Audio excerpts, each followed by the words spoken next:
The intro. Me. Okay.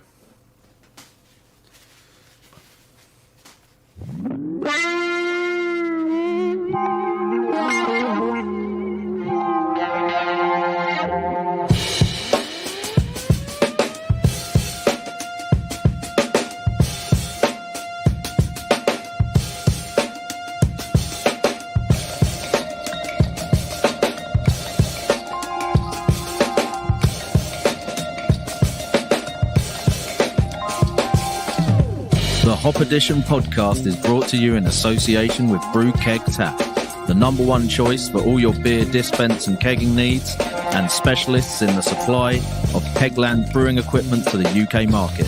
So next time you're in need of taps, kegs, or anything with a zilla on the end, get over to brewkegtap.co.uk and tell them the Hop Edition sent you. We would also like to thank all our patrons for their continued support with running and developing the pod. If you would like to become a member and gain access to exclusive perks and benefits, head over to patreon.com/the Hop Edition podcast. Now pour yourself a cold one and enjoy the episode.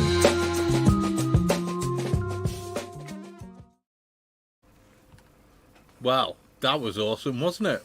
It's always awesome. It's always awesome. Tricky did a fantastic job of that. You see, Yeah. I told you Max weren't that bad.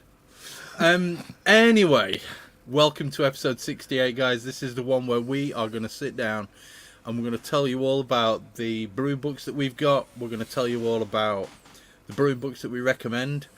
And then we might even, towards the end, we might just let you in on a little secret of ours, which is a few recipes that we've made from these books that we think are absolute bangers and don't need treacle. There we go. Treacle. That's what we're going does to do. make everything better, though. So. I mean, kind of. It's the secret to success for home brewing. It makes pancakes better. I'm not sure about beer. Anyway, so we're going to do our usual little roundup, and we're going to talk about what it is that we're drinking.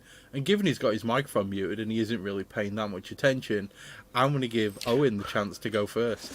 Actually, you better see me. my mic isn't muted. I know it wasn't, but Andy turned and looked. face. In your face. Did you see the panic there? I was about to go like that. Prick. I was actually busy having a little peruse through Brewfather because the beer that I am drinking right now is the very end of the keg of my Thiel release pale ale that I made 155 days ago.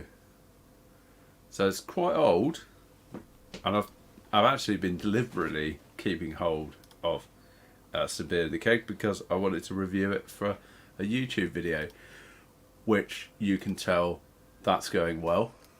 It's not done yet.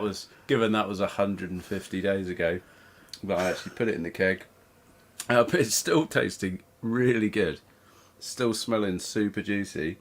So this is the beer that I made with the Hop Unlock yeast from WHC. So it's a Thiel releasing yeast. The grist is based on the Conflux grist because it's a great one. And I can't remember which hops I put in it. Might have been quite heavy on the Nelson, I think. But it's cleared up quite a bit because originally it was quite hazy, given it's had a lot of time to condition. But it's tasting great and smelling great. I'm impressed. Very nice. Yeah, Yeah. 5 months old, doing well. exactly. I'm sure I've Happy got beers days. that old. No, that's the benefit of closed transfer, right? I was thinking about this the other day. You know, when you use like a FermZilla and you do closed transfer, as soon as you've transferred the wort from your kettle into your fermenter, you add the yeast and you seal that lid.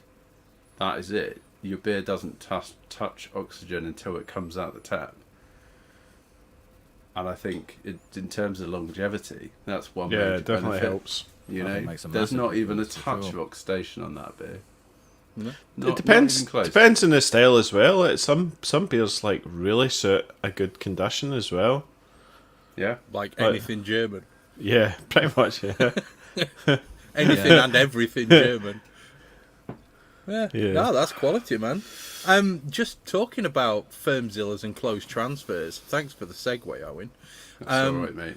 The competition to name this beer, unfortunately, is now closed. Sorry. Oh, But it does mean that we're going to be pulling together our 3 favourite answers, and we're going to be putting them to a vote amongst the 4 of us, and we're going to come out with a winner, and you should have that winner on the next podcast. Okay? We won't release it on Facebook. We're going to release it on the next podcast, and then we'll put it up on Facebook so that you guys get that news nice and new and fresh and wonderful. And it's for a Firmzilla Ultimate Pressure Kit, and I also just so happen to have one of the little carry strap things, which, you know, our friend Brett uses as a sex swing. But we're going to use it to carry a Firmzilla to make it a little bit easier on you. And you too can have a 155-day-old beer which has no oxidation at all. Whoop, whoop, whoop. There we go. So, since I've just grabbed the microphone and everyone else is muted, this is my Hop Unlock Yeast beer, which I've talked about at great length, and you guys all get to name. So this beer currently has no name, because we haven't chosen it yet. And it's a lovely beer, and it was Centennial in the boil, and it was Cryo Mosaic and Cryo Simcoe, and yeah, generally just a very, very, very nice beer. Really like it. Good fruity flavours. It's a bit of a banger, to be fair. I, for one, am going to be using that Hop Unlock Yeast more. I think I took up a couple of slants of it. I think I might even have some slurry, which may be a little old now. But is that the WHC stuff? Owen? Yeah. It's it really does produce some great hoppy aroma beers. Nice. Well worth a try. It is great. And the other one later, WHC for promoting your products. Yep. Yeah, And feel then free to sponsor us. yeah, send us free yeast like Lalaman did. That'd be nice. Okay. So, what's everyone else drinking? Shall I go? Go on, Andy. Yeah. So I have got my IPL. I did a split batch a while ago. I can't remember. It was 2 or 3 months ago. And it's the Simcoe one I'm drinking. So it's all Saz throughout the boil. And then I basically split it, Simcoe in one and Nelson and Galaxy another. So the Nelson and Galaxy one is actually been submitted to the London Amateurs Brewers competition this weekend. So hopefully that does well. But I thought I'd try the Simcoe one again because at the start... What category was that in? Sorry. New Zealand Pils. Ooh, That's what you entered. We've got You another entered that. face-off. Have we? Yes. Because I seen you. Did you not get second place in that last year, or something like that? I did, yeah, for the New Zealand Pilsner. Yeah. Yeah, I was looking through the old scores. yeah. It's a slightly different version of it that I've put in. I don't think it's actually as good as last year's one, but yeah, we'll see. Yeah, mine's is I fucked around amazing. with the So recipe and should have just left it. So yeah. no, it's it's good. It's good beer. So I thought that, and then I also put in the Yakima IPA. So I chucked in an American IPA as well because that was pretty banging. See how it does. But yeah, the Simcoe Lager, it's got a nice tangerine sort of vibe going on to it, and it's almost like it's almost like a pale ale in a sense. It's the Saz isn't dominating or anything. It's more fruity sort of vibes going on. So yeah, nice citrus. It's good. Cold IPA. IPL. Kind of yeah. Baltic Lager. Baltic Lager. But it's got what's it got? It's got Let's not go there. It's got Bohemian Pilsner. It's got some Munich and possibly some Carapils as well. So yeah, Sweet. it's all good. Nice So drinks. I have got. Hang on, where's the camera? It's over there. The Smells Novery. So this is the Smells Lagery recipe, but with Nova Lager yeast. This is 5 days in the keg. It's got a slight haze on it still, but it's kind of getting there.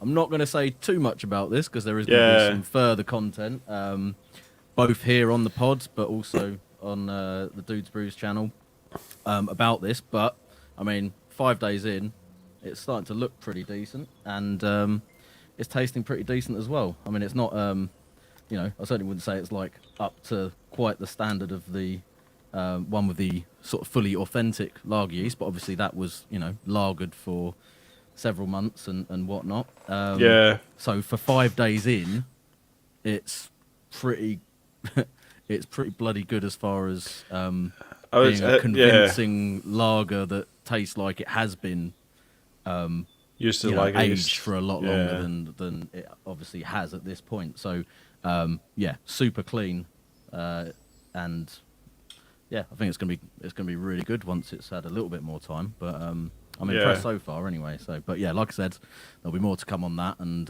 you guys have all got some Novery based beers coming up. So yeah, we've all brewed it as well, haven't we? Soon, so I'm gonna cold crash straight after this. I'm gonna cold crash mine. Mm-hmm. So I've just kegged mine. Nice. Excellent. Yeah. So that'll be good. That'll be a good episode. Anyway, should we get into some books? Let's talk about before we do that. I'd just like to ask Tricky a question. This actually comes from one of our friends. You been sat in the garden this afternoon, mate? No, I don't know why I'm looking quite so red on the camera, but yeah. The sun wasn't even out today, so I'm not sunburnt. The sun wasn't out? No, it was cloudy all day here. Any vigorous activity prior to the podcast, Tricky? Going for that then. Sure? Generally. You sure? Anyway, come on. Let's get on this. So, why do we bother with brewing books? What's the reason why we bother? Andy, why do you bother with brewing books? I want to go deeper sometimes, or that's what she said. Hey. No. It's going deeper into some of the science, or finding out techniques, or like even just an older style that's maybe like let's say a mild. How do I brew a mild? Well, I can go and look up at different various recipes. I can look up another one that gives you actually the style guidelines on a mild, and maybe how much the different malts and stuff that you can use. So, yeah, books are good for that. Can't fault you. I mean, I would agree with that one. Owen, why do you read books? I don't read them that often, to be honest with you. I'm not going to lie. I'm not a massive bookworm. But certainly starting out, I mean, one, just to get the basics down. Yeah. But then just to continue to develop your overall understanding of brewing. And I think, for me, I'm more of a kinesthetic learner. So for those that don't understand that term, that is, or come across it before, that's kind of where you learn by doing. And I tend to consume quite a lot of info via video and that kind of thing. But books are great to just deep dive specific things, particularly like off flavors are a good one. And also the internet, is great. I probably read more on the internet than I do in books personally, in terms of the wealth of articles and scientific papers and all of that good stuff. That's when you want to go like super deep into a subject, and then normally I just read, say, the first 3 or 4 paragraphs and then ask Chris the question, and then he reads the rest of the paper and tells me the answer. That's pretty much normally how it rolls, yeah, to be fair. Yeah. Well, what can I say? I love a good paper. Tricky? Yeah, I think just sometimes it's nice to have a hard copy of something. I've always liked books for the purpose of just to have something that you can sit and look at and read through when you're trying to relax or whatever as well, is a bit nicer than having to look at it on a screen, I guess. And certain stuff where you think it might be available on the internet at some point, but it's not necessarily going to be there forever. So I think it's always good to have a hard copy of it for certain stuff. So yeah, and they look nice on the shelf. Yeah, nice backdrop for video recording. That's a big one for me. Is I do like to have a hard copy in my hands. I do like to turn the pages. I'm not like much of a I'm not much of a Kindle user, to be fair, or anything like that. I like to be able to flick a page more than anything else. I mean, that's why. Sorry. Most of my web browsing's done left-handed anyway, so I don't really use that. I tend to just read books. So it's one of them things, isn't it? Yeah, because I've been sent PDFs and stuff of some books, and it's a case that actually I don't even read them. I'd rather spend the £15 and get the hard copy, so I've got it in my hands. Yeah, so much easier. I understand some people, monetary issues and all that lot, but if somebody's taken the time to write a book, I would just as rather give them the money that they want for the book. It's a lot of time. There's a lot of effort goes into writing books, except for some of the brewing books which I've read, which clearly took them 20 minutes and they did it over the lunch break while they were having a shit. But most of them are really good. You've read my book then, Chris, yeah? Twice, mate. But it's like, if somebody's willing to sit down and spend God knows how many months of their life actually writing a book, then I'd rather give them the 15 quid for it, to be perfectly honest. And I'm not exactly fucking flush myself, but bottom line is I would rather give somebody the money than, steal a PDF, which is essentially what you're doing. So yeah.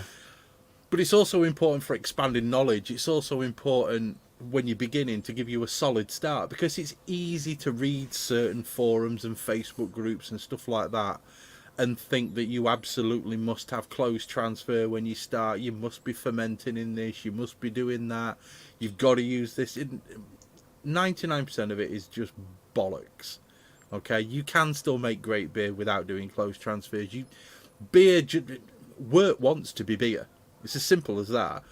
Reading the right way to do it from what people with a damn sight more experience than me can tell you. Damn sight experience more than all the four of us combined can tell you. You've just got to be able to, they're really good for that beginning. But, and this is the bit we're going to come on to later, okay? That was like this one, Chris. Brew Shop's beer making book, you see? It's like the beginners, like when they're doing 1 gallon batches, it's like it takes in the you through fucking name, innit? Yeah, it's like beginners. It's great. Exactly. So, also, and like I say, we will come on to this later on, it's essential for those tried and tested recipes that if you can make a fucking cake from a recipe book, you can make beer these days. It's as simple as that. So, that's the way that I see it. That's the way that the notes say it. And Owen wrote those notes, so clearly it must be true. It must be legit. Yeah, technically I've written a short book. You have, and I wasn't even on the bog when I read it. I like, I'm particular about my notes. You are. There's bolding, there's bullet points, sections, there's bullet points, sub-bullet points as well. His sub-bullet points are a different type of bullet point to his main bullet points. The show notes, on show notes, we all wait, see when we're doing a pre-pod, like planning this, we all wait till Owen gets on before we start the notes, because Owen just sets the structure, gets it all looking look pretty. So much nicer once I get hold of them, don't they? Mate. Yeah. You can tell this is how I spend it's much just of trash my when we do week it, but Owen writing is documents. pretty. Yeah. One last point I forgot to reflect on, and I think we all forgot to reflect on actually, and the importance of books, is inspiration.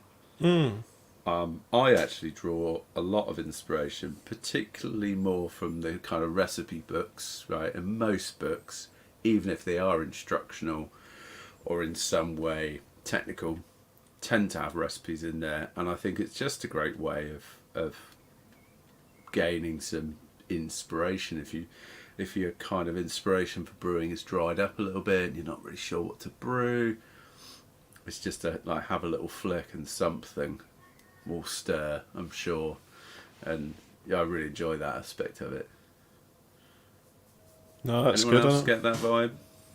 Yeah, no, it's definitely some being able to, if you're looking for your next kind of recipe, then, or even if, like I said earlier, like I want to brew a mild, then I can go and look it up, sort of thing, and get that sort of inspiration to do so. Yeah. Or you sort of go, I wonder what mash temperature they used. Or, I wonder which yeast they've used and what temperature they fermented it out. And just like little bits that even if you might not be brewing that recipe, but you know is a similar sort of style, as you could kind of just reference little bits that help you build out whatever recipe you're building out. And it's just, I guess, a source of experience. It is. It's standing on the shoulders of giants to reach for the stars. so. That's what it is. Somebody's already done it. Why the fuck would you do it again? Because how Sorry, many times, I'm trying to stop Chris? swearing. I need to stop swearing. Chris, how many times have you brewed a recipe from a book and it's not been okay? Normally, Once. if it's normally when you do a recipe and it was probably horrid because you fucked it up or something, no doubt. No, it was horrid because it was a mild. I've been there. It's not my bag.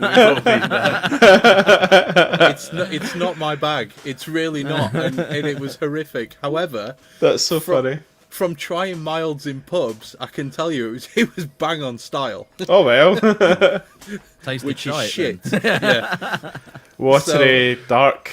Yeah. yeah, semi sludge. Dishwater. Yeah, what it With is. with a hint of malt.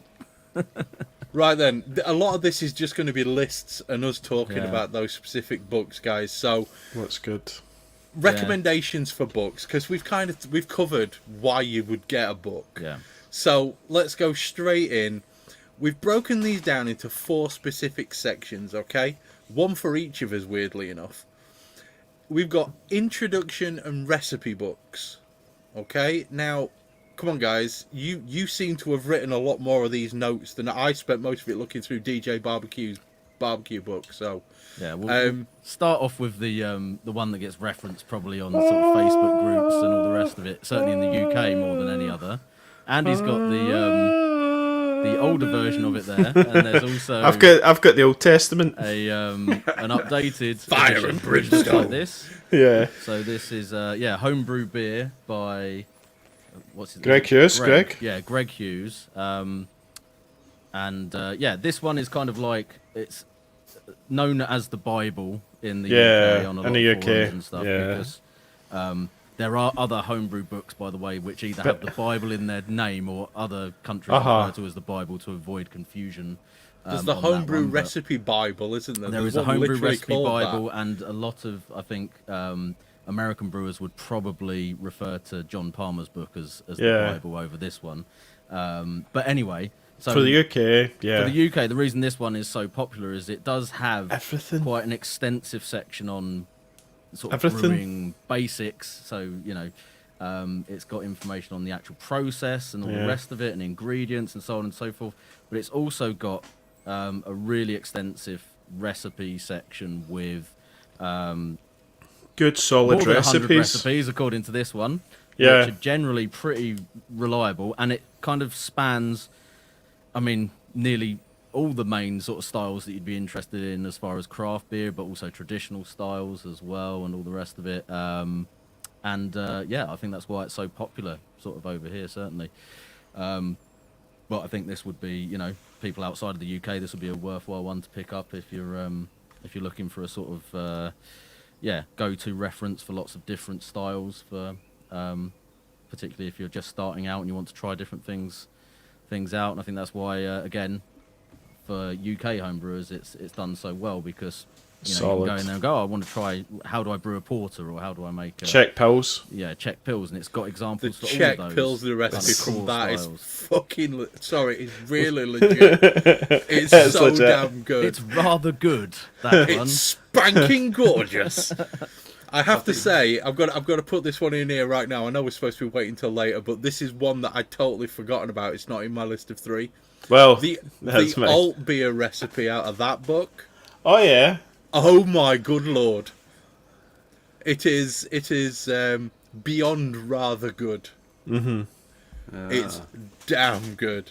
It's in good.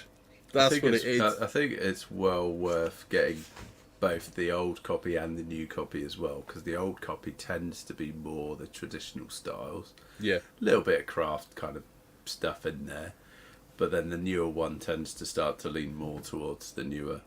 I think it's just a I'd say few newer, changes. I probably think the The last newer one, they 5 put a years. few different recipes in, and I think they updated some of the kind of methodology section Yeah. in there as well. But I mean, some of the I mean, yeah, I can't say that I've really. I'm just trying to find the actual page with all the recipe headings on it, but I think the some of the additional beers that they put in are a bit a bit out there, shall we say? So there's things like white IPA with rose and hibiscus. There is a what else is in there? That's amazing, though. There's like a milkshake thing, I think. Oh, there's not a milkshake IPA in there. Actually, am I making that up? I might just be making burn that it. Burn it now. Burn the book. Don't For fucking us, buy that Heretic. book. for us. up. Kill it with fire. No, That's there's a Peach lot of, IPA, peach and green tea kettle sour. So yeah, there's a few things like that that've been added Yeah. into it that are really, like you say, really bringing it more That into sounds the sort really of good. modern craft beer kind of menu offerings, I suppose. But yeah, I'd agree with the breadth. You know, the original book I think might even have like things like Flanders Red, and which is like a super niche Belgian yeah. sour style. But it's in there. It's got proper breadth. It's covered Belgian, German, British, American, Lagers. all the great beer nations. And the Yeah. recipes have really good like information on the process and specific yeasts and all the rest of it as well. And you know, you still get lots of people obviously asking questions about, oh, how do I, adapt it to this thing, because they haven't figured out how to use software to basically scale to their own system yet. But Yeah. you know, aside from that, Yeah. it's pretty straightforward. To I use. have a question because I don't have the new one. I've only got the old one. Has anyone seen Pomona Island's beer called Beauty Killed the Beast? It is a peach iced tea sour with yuzu. I wonder if it's the same. I mean, I'll tell you on Tuesday because I've got them turning up. But Who knows? I've got 2 of that particular beer turning up because I absolutely love the sound, and I love yuzu in a beer. It's fantastic. You might find it's a lot of these. The great thing with that book is you can actually, that's the launch pad for you developing your own beer. Yeah. Yeah. Because a lot of my recipes would have probably came from that as inspiration, and then it was like, well, I want to add a bit of this or different, sort of amp this up a wee bit or something. Because the Czech Pils, I know I've done variations, because I was like, for me it was like a little bit too bitter, and it took quite a bit to actually calm down. So then I would just slowly just try and remove some IBUs out of it, and you kind of tailor it to your taste. The inspiration factor, I'm telling you, it's a big one. It is. Yep. It's huge. It's a big one. Huge. And I think what's great about a recipe book is if you do actually, let's for imagination's sake, just say you start on recipe 1 in the book and you just work your way through Imagine. it. You end up making beers that you wouldn't otherwise make.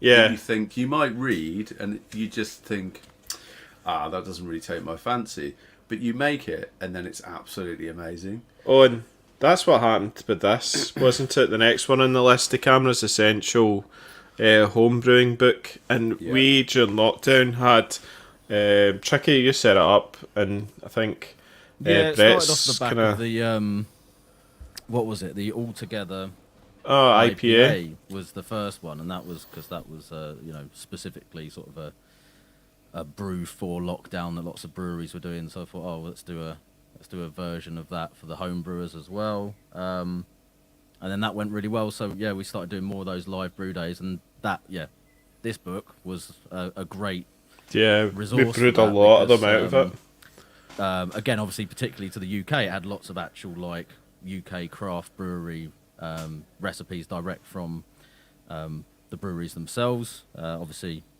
via Andy Parker and Graham Wheeler, who wrote the book, and a lot of those are really good.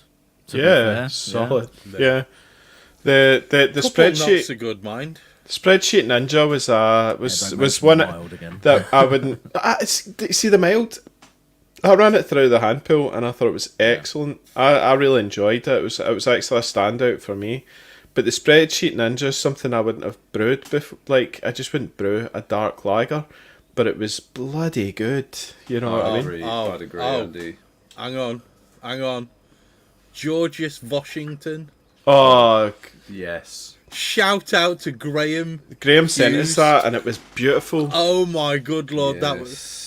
Do you know what? This may turn into a 4-hour epic. This one, because there's so many recipes to recommend. This is going to get nostalgic, isn't it? That was such a great beer. Yeah, we were like, this will be done in an hour. I'm already. I would agree. It was Yeah. the back to Andy's point. It was the Schwartz beer was the Faithless Spreadsheet Ninja by Weirdbeard, and that was absolutely brilliant. That was dynamite. Let's save That some of was those good lovely. recipes for the last bit. Though. We'll save Yeah, them for come on, later. because we could sit here jerking off to this for the next 3 or 4 hours. Yes, Um, we could. The next one on the list is the BYO Big Book of Clone Recipes, which I have to say, I've brewed a couple from there. In fact, more than a couple from there. No, that's And- not it. That's Yeah, not you've it. missed one. That's, That's the book Chris is be- talking about. Oh, I right. haven't missed one. You have. You've missed. That's weird. Oh, sorry. No, that's Brew Your Own this. Real Ale Brew by Your Own Graham Real Ale. Wheeler, yeah. And I skip over that. No, see I that wasn't impressed with that book, I'll be honest. it's not got the yeasts is a problem.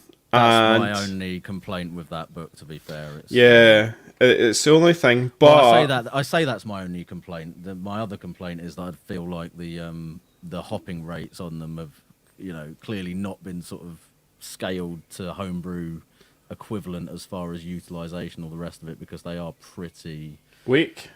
low. I mean, that probably Oh. probably is a direct scaled recipe from The brewer. the brewer, but I think as far as doing a homebrew version of those beers, in a lot of cases you probably need to push the hops up just to make it actually 10, maybe more 10, like the real 15%. thing. Yeah. If not more than that, to be fair. Yeah, I think like Hoddy was talking about this, wasn't he? I'm not sure. Well, this was on an after party. Hoddy, as many of you will know, came on the podcast. He's gone pro, set up his own brewery. He's been learning about scaling up, and the fact that that amount of liquid takes so much longer to cool down is you tend to get a much higher IBU contribution. Yeah. Which obviously is the issue with trying It's to about scale recipes 115%. back from Yeah, 115, yeah. commercial batch size down to homebrew size. Definitely. Yeah. So Yeah. be sure and adjust your hops up about what's that work out? Depends About if you want. It's real ale. 22%. If you're brewing real ale, though, it's like, do you want it to be hoppy? Because most of the time you're using Fuggles and East Kent Goldens, and it's like, It's more about How IBUs, much- isn't it? yeah. It's just I think bitterness Luke- rather than- Run it Sorry, go on, through. Run it through software. I was going to say, I think Luke would disagree with you on the East Kent Goldings, #Southern Jesse. Yeah. See? So, not everything that sounds like it's going to suck will suck, so... Yeah, and Fuggles is in that. What's that real ale one that was shared out? Was it 5? 5 points best. 5 points best, yeah. And it's got a crap load of Fuggles at the end. And it is amazing. Fuggles can walk off a plank Well. into No, so I love go- Fuggles. It wasn't go- my favourite one that I did. No, First Golden Fuggles works It was really well alright. together, it really does. it's funny. People are dead funny. They either like his Kent Goldens or they like Fuggles. It's like it's one or the other type. I don't prefer know. EKG, but I'll take Well, Fuggles. There's a hell of a lot of beers, particularly in that Wheeler book, that are Fuggles and Goldings. To be fair, it's like pretty much the classic. All of them. Yeah. UK hop combo, and those kind of minor moans aside, it is a great book for traditional, English Yeah, real ale. recipes, and Yeah, if you want. it's got most of the classics that you would look for. There's Fuller's recipes in there amongst many other breweries, and they can produce really convincing clone beers as well. Yeah, Landlord's in here. Yeah, Pedigree. There's Yeah, a lot of them in there, mate. I'm sure there's Guinness. There's a Guinness recipe in here as well. yeah. I have done quite a few of those recipes actually in the past. Yeah. I did the Marston's Best Bitter or whatever, the Marston's Yeah. Bitter. That's on the hand pull the now. I think I've done definitely done the Fuller's Porter quite a few times. That's probably one of the most convincing kind of clone recipes that I've ever done, Yeah, as that's far very as coming good, is out that? close to the original. Exmoor Gold is a good one out there. What's the I can just imagine this was back in the day when what's the OG golden ale?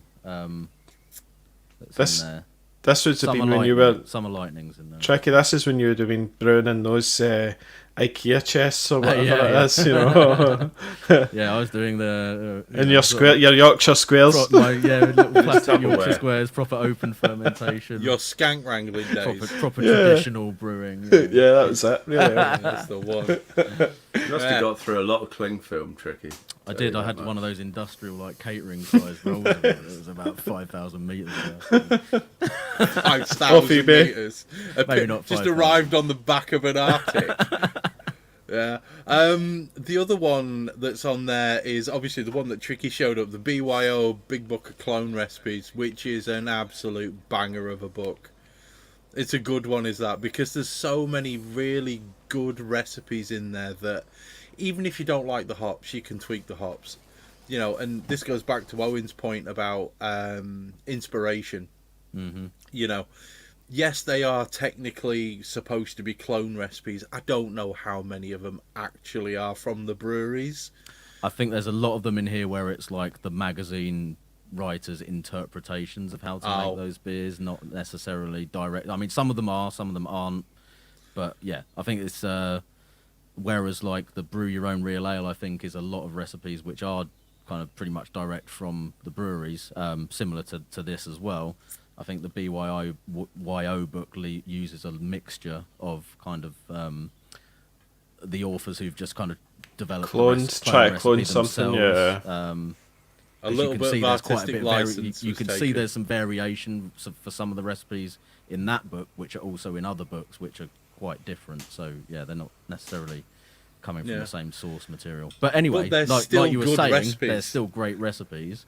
Yeah. And yeah, I mean, I've not brewed a huge amount of them like direct from the book, but I think it's really good for giving you an idea of the sort of framework or typical kind of ingredients used in particular styles for commercial beers. So, you know, if you want to make like an old school American IPA, for example, there's so many recipes in there for that, which can really give you a good idea of what kind of grist you want to use and which hops are particularly prevalent in those recipes, and you know, the quantities and yeast and all the rest of it. So it's really good as far as for me, like just looking at recipes and going, okay, I want to make this particular style. What's the general idea as far as the framework for that kind of recipe? It's interesting you talk about that, Tricky, because that's very much all the books that we have just now seem to be written between, I don't know, 5 and 10 years ago sort of thing. And it is, we do have a lot of American IPA type things, but I don't think we've really got anything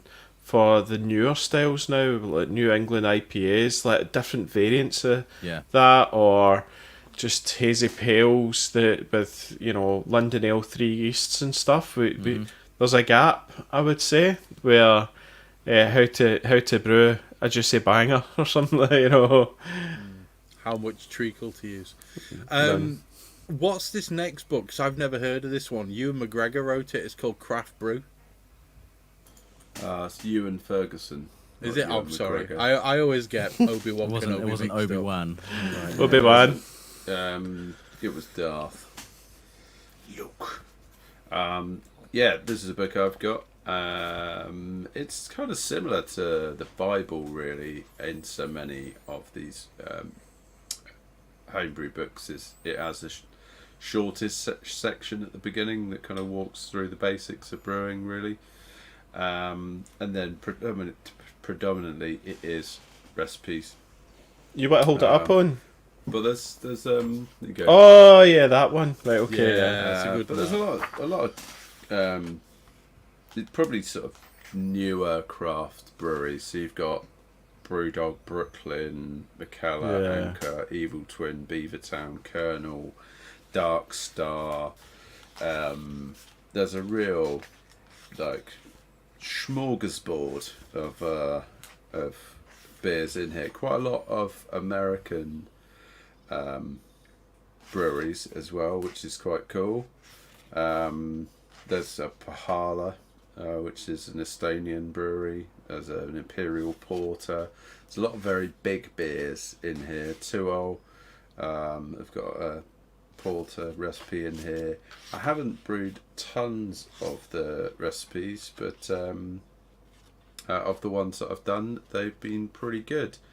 There is also kind of a mixed firm type section in here as well, around sort of saisons and mixed firm, which, to be fair, a lot of recipe books tend to avoid, in my experience.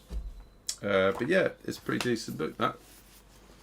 It's a shame, I'd really, recommend. because, you know, I may not have had as many as other people, but there are some really cracking mixed firm stuff out there. So, Yeah. Oh, what a Talking surprise! There you go. Jaga's book. Well, Brews. She's got a bit of that. She talks about the techniques and stuff. Are we talking about that one later? Are we? I don't know. Are we not? I really No, hope we're not. I don't think it's in. That's good. And then the last one on the list. I didn't put this one on, but I really wish I had, because this is an absolute banger. Denny Conn and Drew Beecham wrote Homebrew All-Stars, which is a great book. Lots of incredible recipes in there. Lots of really interesting stuff written in that book. There you go. Tricky's got there it it up. is. First time in a while, but Tricky's got it up. And yeah, there's some really nice ones in there, some really good recipes. Is that the one with the IPA hop? I'm trying to remember whether it's that book or whether it's Radical Brewing. But there's one which is a recipe which is completely hopped from start to finish with mosaic. I It's don't an know. American style IPA is all I remember, but it's literally mosaic, mosaic, mosaic, mosaic, mosaic, mosaic, right the way through, right from start to finish. It might actually even be Possibly. a different book. Anyway, that's a banger of a beer. But that book in itself, what it does cover that a lot of them don't seem to cover, is it has a little section in there about yeast maintenance. And within that section on yeast maintenance, there's a lot of really interesting points about reusing yeast, about how to take care of your yeast, about, you know, when you should do a starter and all that kind of stuff. And, you know, really, you know, we just make work. The yeast actually make the beer, and that little section for me was a real eye-opener.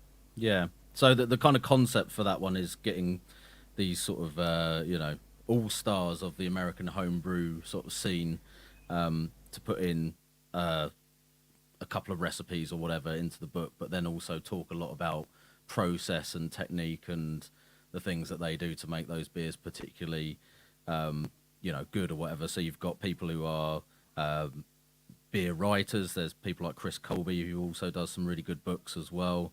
You've got the Norwegian yeast guy, Lars Garshol, and people who've been very successful in homebrew competitions in the US as well. You've got the guy from Brewlosophy, you've got John Palmer in there as well, and so on and so forth. And yeah, they all sort of have their own take on their particular recipes and what they do and what they think are the key things to do for them. For example, like the guy who does a lot of the water. He did the water chemistry spreadsheet that's really in depth. Oh God, what's his name? Martin Brungard. Yeah, that's Brungard, the guy. yes. So brewing water. That was the thing that I was looking Still for. got it. Still got Yeah, it. I haven't opened it for a while, but I've still got that somewhere. But Weirdly enough, Tricky, I opened it. Not the last brew I did, the one before. The hop user upper, which is going down the drain. it worked well for that then, didn't it? I actually opened it up to check whether Brewfather was legit, and Brewfather Right. was 0.1 of a gram out on one of the hop editions, and that was it. On one of the water editions, sorry, and that was it. I feel like a lot of the software is kind of using Licensed. the Yeah. sort of equations and stuff out of that spreadsheet pretty much directly. Copied. That's That man knows his interesting. shit. That man knows his shit. I mean, Yeah. But he's like a professional consultant for breweries and stuff like that in the US. So, you know, he's Makes sense. and he's very active as far as not just obviously doing that kind of spreadsheet and making that available, but online in forums and all the rest of it, and it's probably something to do with the American Homebrewers Association and things like that as well. All right. We need somebody with a big YouTube channel to send him an email and see if he'll come on the podcast. I mean, that would be a pretty in-depth water chemistry episode, wouldn't it? We got that going. Tricky, make it happen. I can try. Yes, good lad. Yeah. So that's basically our intro and recipe book section done. There's a lot more out there, but those are the ones that came to mind. Those are the ones that we've all used, and we don't want to talk about stuff that we haven't really used because we've got no experience of it. That'd be like me talking about lipstick, you know. I don't know what fucking lipstick is. The next section, who wants to do the next section? Owen, do you want to do the next section? Yeah, sure. So the next section is all around kind of the history, and I guess just the beer scene. So it's not talking specifically home brewing necessarily. It's not really talking about recipes. And the first, if you have been a long-term follower of the podcast, is Matt Curtis. Matt Curtis came on the podcast. It was kind of almost one of our first guests, I think. Actually, well, we had Harry. I think Harry was the first, the wasn't very he? Harry first, Brew yeah. was the first. So Matt's a beer journalist. He is. He's also looking for work at the minute. Is he? Okay. Yeah. He's just looking for commissions, just extra Okay. commissions. So if anyone's, looking for a beer writer, Okay, that's yeah. There you go. Reach out to Matt. He is the founder of Pellicle magazine and website.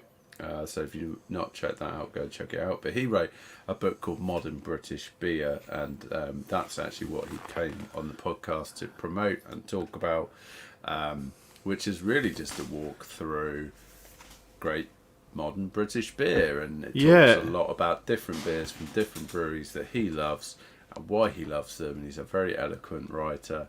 and a really, bloody good photographer as well. yeah. Like his photography, there we go. Look, foot focus, yeah, just That's very beautiful, good. beautiful photographs. So Bet he ain't doing that on a point and shoot, is he? nah, he'll have a Sony. So, That looks more like a better one than a Sony, to be fair. so Mate. if you're interested in modern British beer, check out Matt's book. Yeah, So It is a great book. It is a great book. It is really enjoyable read. You can just flip through it, and it almost feels like you have just you could. What's nice about it is you can read 3 or 4 pages of it. You cover 3 or 4 beers, and then you can put it down again. shall I say it? Shall I say it? Go on then. It's great for having in the toilet. It's a toilet book. It great is a toilet banger. book. Yeah. It's a throne read, is what it is. Yeah. It is, I thought you yeah. were going to say purple burglar alarm. Anyway, it's a great book, and the section of it that I particularly liked was when he talks about Roosters Brewery, and you read about it, and they're the first one in the UK, and yada yada blah blah, and I won't spoil it because some of you might want to read the book, but the section on Roosters, which is a pretty local brewery to me, was just fantastic. It was really nice. Great little point. So yeah. Right, the next book up is Lager by Dave Carpenter. Who put this on? I've not read it. Do you want me to take this one? Because that was Yeah. mine. Is it yours? Yeah. And it's this book here, and I had a quick look online earlier. Excuse me. It doesn't seem like it's actually that easy to get hold of anymore. I don't know whether it's out of print now or whatever, but which is a shame because it's a really good book. I think you can get digital versions of it, but Nah, you don't want don't really want that, do you? But I mean, this is sort of a little bit of a crossover book. There are some recipes in this, so it does have some kind of homebrew content, but the majority of the book is basically a sort of rundown of the kind of key lager styles or brewing areas and a bit of history, background, and information on basically what has made those styles particular to those areas. So I'll just for the benefit of the people watching, these are the kind of chapters that you've got in there. So there's a bit of history, and then obviously things like the development of lager in Bavaria and in the Czech Republic and so on, and how it's I need basically a copy of evolved. that book. Yeah, How I'm it's thinking that. evolved into modern craft lagers and different styles Yeah, and all the rest that of it. sounds good. And Tricky, just put that back up again. Because Chapter 4 has just sold that book for me. The Lager Diaspora. I need that book now. I'm going to have to find that book. You Yeah, guys eBay maybe. the reason that I kind of recommended this one is because a lot of brewing books, as we kind of talked about already, might sort of put it in the toilet or whatever for something you can kind of dip in and out of when you want to read. But this one, I sort of got this and ended up basically just reading it kind of cover to cover. There you straight go. through, Yeah, that's good. it was just really interesting and engaging. And to be fair, although the recipes are a sort of, a bit of a sort of add-on at the end, really, it's there's some really legit recipes in here as well. And I think some of them, let me just check, I think some of them are based on proper either historical or kind of commercial beers. So you've got, for example, like a Bohemian Pilsner based on an 1842 recipe from Bamberg and things like that. So there's some really good stuff in that one. Sounds And that's like all a I've great got to read. say about that. Yeah, well, the history of lager alone is immense. I think the malt miller, I was having a quick look and I got some malt miller vouchers for my birthday and I had a quick look on their website and they've got quite a few books on there, and some of those are more kind of history oriented books I'm kind of interested in, some quite specific to Belgian beer. I think there might be some kind of lager beers. Yeah, there you go. It's There you go. available, that book, if you don't mind spending 30 quid postage from Australia or 24 quid postage from the United States. Tricky, how much is it going to cost me to get you to put that in an envelope, send it to me so I can read it? I was just about to say, I think we it's can probably a better arrange option. something. Drive a bargain here, 30 quid. Go once, going twice. I'll be honest, that's still 15 quid cheaper than getting it sent from Australia. Because you've got to buy the damn book if you want to do that. You can always photocopy it. What's the name of that second-hand book place on the internet? eBay, That was on eBay, mate. Amazon. Oh, wow. I try and know, there's a very... Yeah, I know what you mean. Is it World of Books? There you go, World of Books. So what have we got next? The Little History of Scottish Brewing. I wonder who put that on our Ding, ding, ding, list. ding. Is it? Yep, there we are. That's the book there. This is one of those books, I think Tricky was saying when he picked up the lager book, he didn't put it down really. And that was very much the case for this. I thoroughly enjoyed reading this. Okay, there's actually, we talk about recipes and stuff. There is ideas about recipes and the ingredients they used at the time and the processes and that sort of thing. Mash temperatures and all that, which were a lot higher than what we use now. Especially for like mashing out and stuff like that.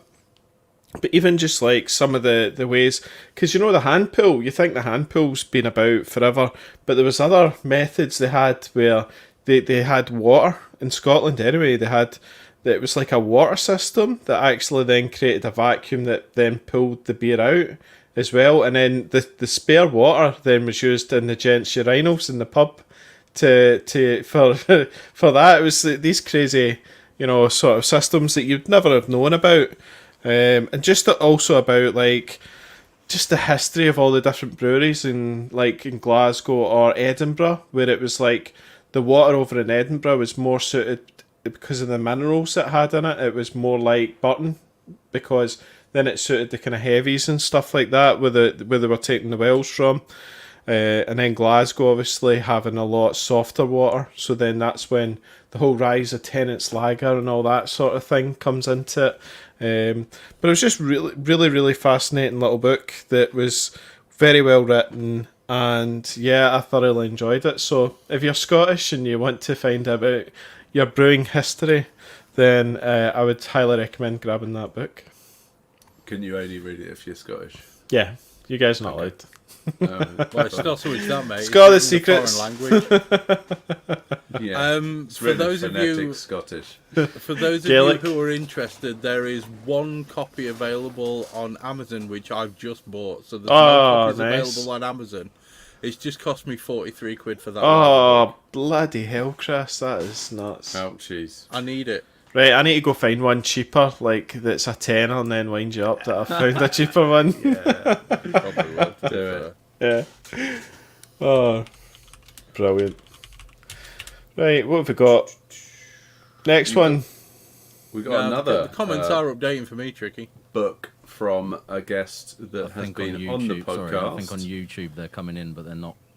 I'm not seeing anything All right. on the StreamYard version of it. That's gotten. Streaming. Anyway, sorry, carry on. Have we lost the live stream? No. Just the Have The, we? comments. the stream's there. I'm just not sure if the comments are feeding through to StreamYard at the moment. All right, cool. So the next book up is from Johnny Garrett. And Johnny Garrett is famous for the craft beer channel, which, if anyone follows along on YouTube, is one of the biggest probably craft beer In the channels UK. on YouTube. Yeah, in the UK. So Johnny he's written a couple of books. This is his most latest one, which is A Year in Beer. Has anyone read it? I haven't. I've got it. There you go. Tell us all about it, Andy. Where have I got up to? November, by the looks of it. So I'm still working my way through it. But yeah, it's a kind of it's an interesting sort of look at all the different seasons and the beers that suit those seasons, and a bit about malting and Oktoberfest. He talks about Oktoberfest and stuff like that, and just different breweries and wet hopping and all that sort of good stuff. And I think he talks about food pairing as well, a wee bit as well. So yeah, it's alright. It's a good book. It's decent. So yeah, if you're into that, then yeah, give it a read. Yeah, I got a signed copy of it from Johnny at BrewCon last year, and I've read through it all now. I enjoy the premise of the book, but the whole seasonality thing is just a sort of a bit of a non-starter for me. It's just well, I want to drink when I drink. Yeah, when I drink it, yeah. And I mean, yeah, some of it I'm like, yeah, I'll probably obviously have more of this certain type of beer at a particular time in the year, but Yeah. I'm not sure the whole angle of like trying to persuade people to drink seasonally is really going anywhere. It's a bit, it's a romantic sort of vision sort of thing, isn't I mean, it? like it makes for like decent reading just because it's nice to sort of again kind of understand kind of some of the reasons for why those particular beers are sort of, and again a lot of it comes back to historical kind of brewing seasonality and things when like that. things would come out. But yeah, I don't think it's really necessarily that relevant as far as sort of modern choices for what you want to go out and drink or whatever. Yeah, because we've got modern day refrigeration now, so you can brew whenever. Exactly. Well, exactly right. Us homebrewers will brew lagers in January and as well as July Yeah. and whatever. I have no idea what happened there. Why you left? We lost you for a moment, Chris, but we're Briefly. glad you're back. Abandoned Well us, done. Chris. We were- It So died, that mate, wraps it up died. the history / beer scene books that we can recommend. Although there are lots and lots out there, so definitely worth exploring. So who wants to take the next section? Technical books, huh? Who's got the first one? How to Brew by John Palmer. Has anyone bought that? I've got a copy. Yeah, I've got the most recent edition of that as well. It's an Right. absolute classic. I mean, as Tricky said earlier, the US homebrewers would probably consider this as the Bible. Yeah. 100%. It is a very technical homebrewing book. Certainly not for the beginner, I don't think. And the breadth and the depth of what it covers is impressive. I think it's had many variations as well, so it's been continuously updated over time. I'm sure there's been Yeah, there's a sort of one of the early editions of it is actually available online, so you can kind of go and like read it off of his website. That's but what I've done. It's one of those where there is a massive difference between the latest version and what he's got up for free, essentially. So it is worthwhile sort of paying out for the most recent edition of it, particularly because it does look at some stuff that's more relevant to particularly sort of like more modern styles of beer and the newer kind of craft brewing kind of techniques and all that kind of stuff. Cool. Yeah, it's a classic. It's classic. What's the next one? Oh, it's a beast, isn't it?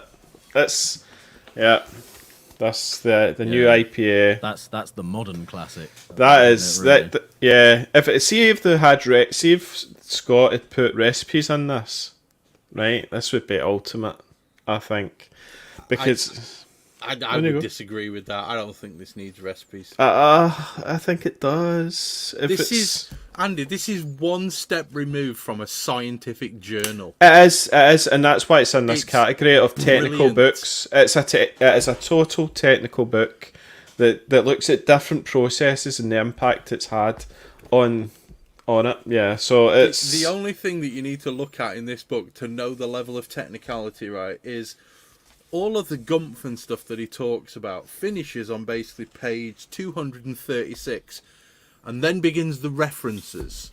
Okay? yeah. Look at it. There's stacks. It's a proper Right. John. It's a proper. The references pretty much. finish on 274. Okay? This man has done his job right. Clearly, I mean, he's a scientist, so he knows his shit. He's done it right.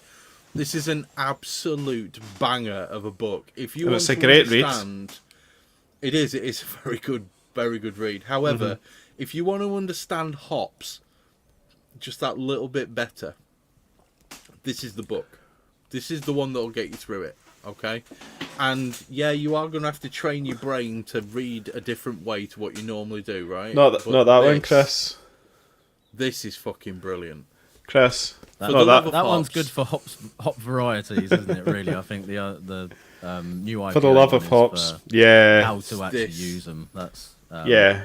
and that is very much geared towards modern craft hazy IPAs and NEPAs and all the rest of it. It's all about getting fruity hop flavors out of your mosaics and citras and all those kind of new hop techniques varieties and like he even talks about different process technique, whirlpool temperatures and he talks about the flavors that come out just by changing the whirlpool temperature, and then actually what you could do is maybe add some at a warmer, and then as it comes down add even more. There's sort of so thing. much just stuff to, in that book that's just like sets your brain going as far as different things to try out, and little changes that you might make to your process that that might have an impact on how you are utilizing those hops and getting those flavors out of them or not. So yeah, I keep going back Fantastic to it and book. going, there's stuff I need to try out here and actually test properly to see. You settle into a method, don't you? And you think, okay, so I feel like I've got the hang of this. It's working for me. And then you read something like that and go, oh, hang on a minute.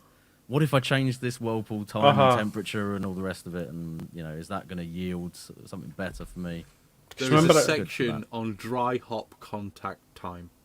Yeah. Do you need to know any more? I think he basically pushes for a shorter, does he not? 2 to 3 days was the kind of theory in his book, and then rousing it as well with CO2. Yeah. I mean, The full Monty.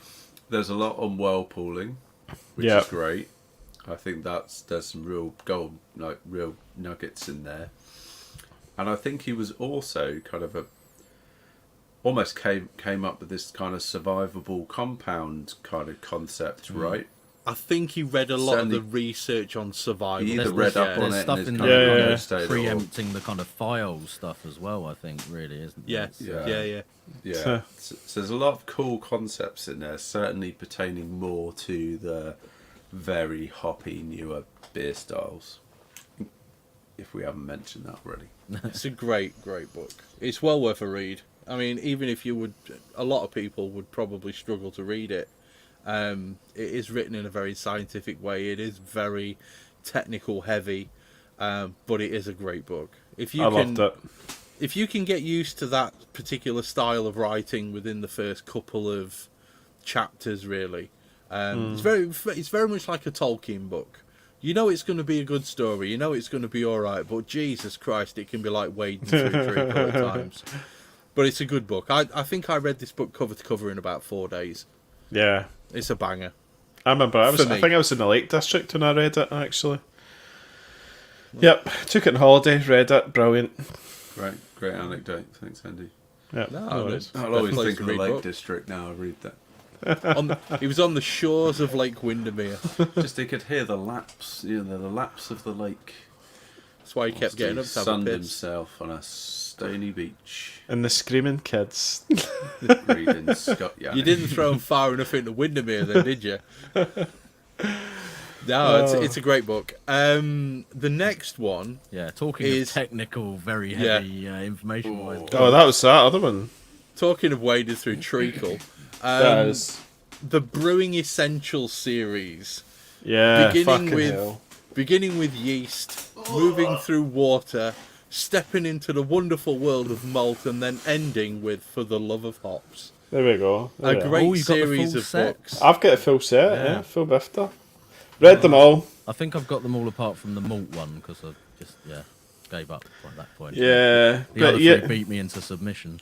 that's what I learnt about the different kind of varieties of pale malt. Yeah, Is this where your white wheat obsession started by reading that book, or was that? no, that was Overtone. Remember that was a yeah. recommendation from Dan the head brewer, who hopefully we'll have on at some point, maybe. Has he confirmed yet? Yeah. So There we go. So we're definitely having him on. yeah, in 2 weeks, 2 weeks. hopefully. Some random Scottish fella's turning up, even though he's a Yank. That's right. Those 4 books. I found the water one to be an absolute slog.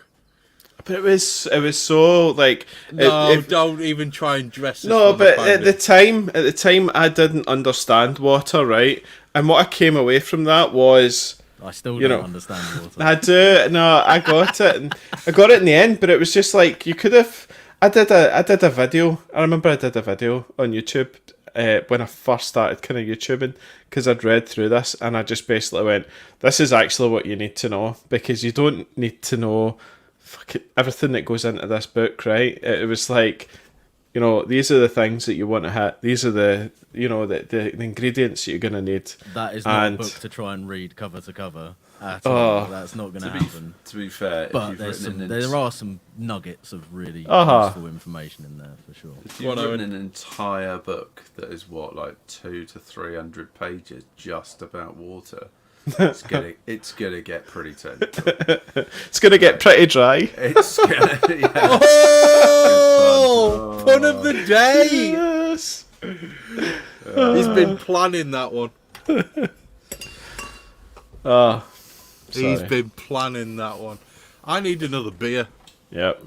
What was the other one you came up with the other night? It was just like, it just washes over you. Unintended pun. Very good. Anyway, Yeah. so I've got the yeast book. I've got probably a few chapters into it and gave up. Maybe I need to dust it off and have Dig it another out, go. man. Give it another Yeah, go. let's the move on. yeast Let's one move has on. got quite a bit of worthwhile content in there as well. But yeah, it's I think it's one of those where it's they're more useful to sort of find specific topics that you want to learn a little bit more about and just kind of go to that section and read a bit about it.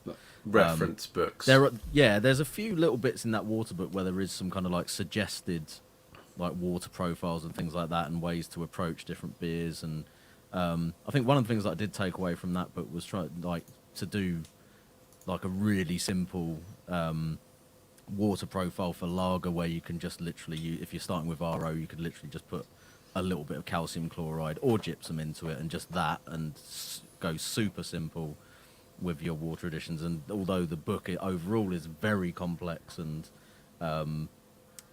yeah, information heavy, like it did actually kind of guide me towards like simplifying water profiling for certain beers and things like that, which I thought was quite useful for me anyway, and has definitely like delivered some pretty good results. Whereas I thought, I've got to have this very specific set of numbers for it to work properly, which isn't really the case.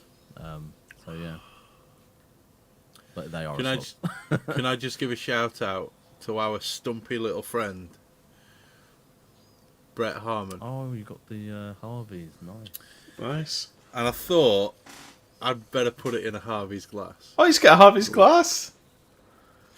So, Nice. I have How to did say... you get hold of that? I Stole could tell it? you, but I'd be admitting a crime. Oh, right, okay, yeah. That might be. Clearly stole it. Well, technically I didn't steal it, because that particular pub's got 65 Your wife- quid of it my was your money wife? behind a bar. No, Craft Beer Festival. Owen was kind of in the pub for the first 8 or 9 minutes of this particular session with me and my boss Dave. I was physically there. Mentally, you checked way out. I was. Was that the I after? was not there. After the craft beer festival. There's a story involving a katsu curry and some sushi there, isn't there, Yeah. Owen? Yeah, And- well, the and- story really starts with a pretty strong effort across the barrel-aged You impy disappeared for stouts. 40 minutes, and I think 6 pints went down in that time. So That that was last good minute work. run through the impy section is always Seems like a great idea at the tend to time. regret. I would strongly advise against that strategy. Always seems Yeah. like a good idea at the time, though, doesn't it? For some reason. stellar choice, though, man. It did. Yeah. You walk outside, fresh air snipered, boom. Oh, straight to McDonald's. It was nearly Anyway, falling over, walking over London Bridge. It did it, I reckon. We just had Brett Simmons literally commenting the next beer that's actually on our list, which is Designing Great Beers by Ray Daniels. Chat's died for me again. I'm looking at the chat directly on YouTube because it's not updating for me at all off of there. But anyway, this one's a little bit more of an old school one, but it's kind of based on bringing together sort of like frameworks for recipes. I think is it based on kind of award-winning recipes from competitions or something like that, and they've kind of like averaged out the typical grist and hop profiles or something like that. I think it's actually on the shelf behind me, so I probably should have looked at it first. But anyway, it's essentially about giving you a framework for certain styles and how to design great beers, obviously. So it is a really good book for learning about how to formulate recipes from scratch and giving you, again, like I was talking about for the clone recipe book, sort of an idea of what the typical composition for a recipe would be. So it's a nice book there if you want to kind of get more into designing your own recipes from the ground up, but having an idea of what the typical kind of percentages in the grist or hopping rates or where and when to add different ingredients are going to be. So yeah, it's a decent one. And then we have one that's not strictly speaking homebrew related, but there is a lot of content in it which is very relevant for anyone who's kind of into beer or wants to like evaluate their beer and learn more about the sort of flavor components of it, which is Tasting Beer by Randy Mosher, who we haven't actually mentioned any of his other books here yet, but I know there's going to be a couple in the recommendations, including this one, or our own personal favourite recommendations. And yeah, the title kind of tells you all you need to know about what that book's about. It's very focused on beer tasting and evaluation and the process to doing that. But also there's a lot of stuff in there about like beer pairings, I think. Is that right? Yeah, a lot around off flavours, which Yeah. I think is enormously useful for homebrewers. I've got it. It's right here. Tasting beer. There it And is. he's a really good writer as well, Mr. Mosher. So it's again, it's quite, although it's not one that you would think that you would, want to sort of read through in any sort of sort of substantial kind of way as a sit down and read it all the way through book. I actually read quite a lot of that book through because it's just quite enjoyable kind of writing style from that guy. Is that the one Owen you'd said was good for learning how to detect off flavours and there is a section in here about off flavours, but what I really love about it is there's just tons of different charts and stuff in there just around, because he talks a lot about styles. It is largely actually about styles. He's talking like bitterness by beer style, colour by beer style, just tons of different really useful things. And it talks a lot about like sensory vocabulary, so we'll start to talk about all your different 4-ethyl phenol and all these different esters and phenols and descriptors for those. So it really gets into a lot of different aspects, as Tricky said, about assessing beer. And it's almost like a beer judging kind of manual, isn't it? I don't think there is a kind of official like BJCP judging book, as far as I know, anyway. But I mean, that's as close to one as you can probably get to, I reckon. Yeah, I would say so. And it's just got such breadth in terms. It talks about like historical glasses. Wow. The golden tumbler of Lady Puabi. Yeah, just beer steins and all these different glass styles. There's all sorts in there. No recipes though, as far as I can tell. Yeah, but you don't always need recipes, do you? No, you don't. But there's a bit of history in there. There's food pairings. It's a pretty cool book. I really like it. Cool. Took me a while there. I had to work out what you meant by fennel. Fennel. Yeah, you were talking about fennel. I'm like, or what phenols? Phenyl. Phenyl. Yes. It's a bit Phenyl like ephedrine. Penile. Phenols. Yeah. Sorry, it took me a while to work out what you were on about. Is it phenols? No, it's phenyl. Phenols. Yeah. Phenols. Whatever. We're gonna move on. We are going to move Just on. repeatedly saying the same word. Because, are we on to the last section? I think so. Yeah. Can I do this one? Please do. Go on, then. Excellent. This is just a quick one that I wanted to throw on there because I often find that when I'm brewing beer, I'm thinking about food, and when I'm eating food, I'm thinking about beer. And obviously, one of the things that we talk about pretty regular, and everybody's muted themselves because they're like, this guy's just going off on one who gives a shit. See. So I wanted to put down some great books that go with beer and food because we all love food and we all love beer. And it's basically, I've got the Curry Guy. His book's the Easy Curry book, the barbecue book. That's just a fantastic one. If you're a vegetarian, you might want to leave. DJ Barbecue's burger book is legit, and DJ Barbecue's fire food book is amazing as well. I just wanted to get it in there so this wasn't all about random brewing books with loads of technical information, and those books are well worth a read if you're trying to plan food pairings for beer as well as like something to read whilst you're making beer. I just wanted to throw in a section there that wasn't stupidly technical and stuff like that. So also basically to big up the fact that I've got all of those books and they're fucking all amazing. Just one to add to that, which I just thought of again. For beer food, everyone likes a nice kebab, to accompany a sesh on the beers. And there's a book called Skewered by Marcus Borden, who is a big kind of like UK barbecue guy, and that's a great book basically for all sorts of different recipes for food on a stick, basically, that you cook over fire, which is something that I'm very enthusiastic about, whether it's done at home or down the end of the road at Kempston Kebab Shop. The bottom line is food and beer go together like, food and beer. So food and beer, yeah. We need to make sure that people are aware that there are really good books out there that you can read while you're making beer to allow you to drink the beer while you're making the food. It's a symbiotic relationship of the two. So that's basically where we wanted to get to. Also, I think now is the time, now that everybody else is muted. Tricky, should we take this one to the commercial break? Oh, yes. Let's take it to the commercial break. There we go. See, had to get that one in. But first, I'm going for a whiz. I'm really not that interested in a commercial beer right now because I'm drinking a pint of Harvey's Best.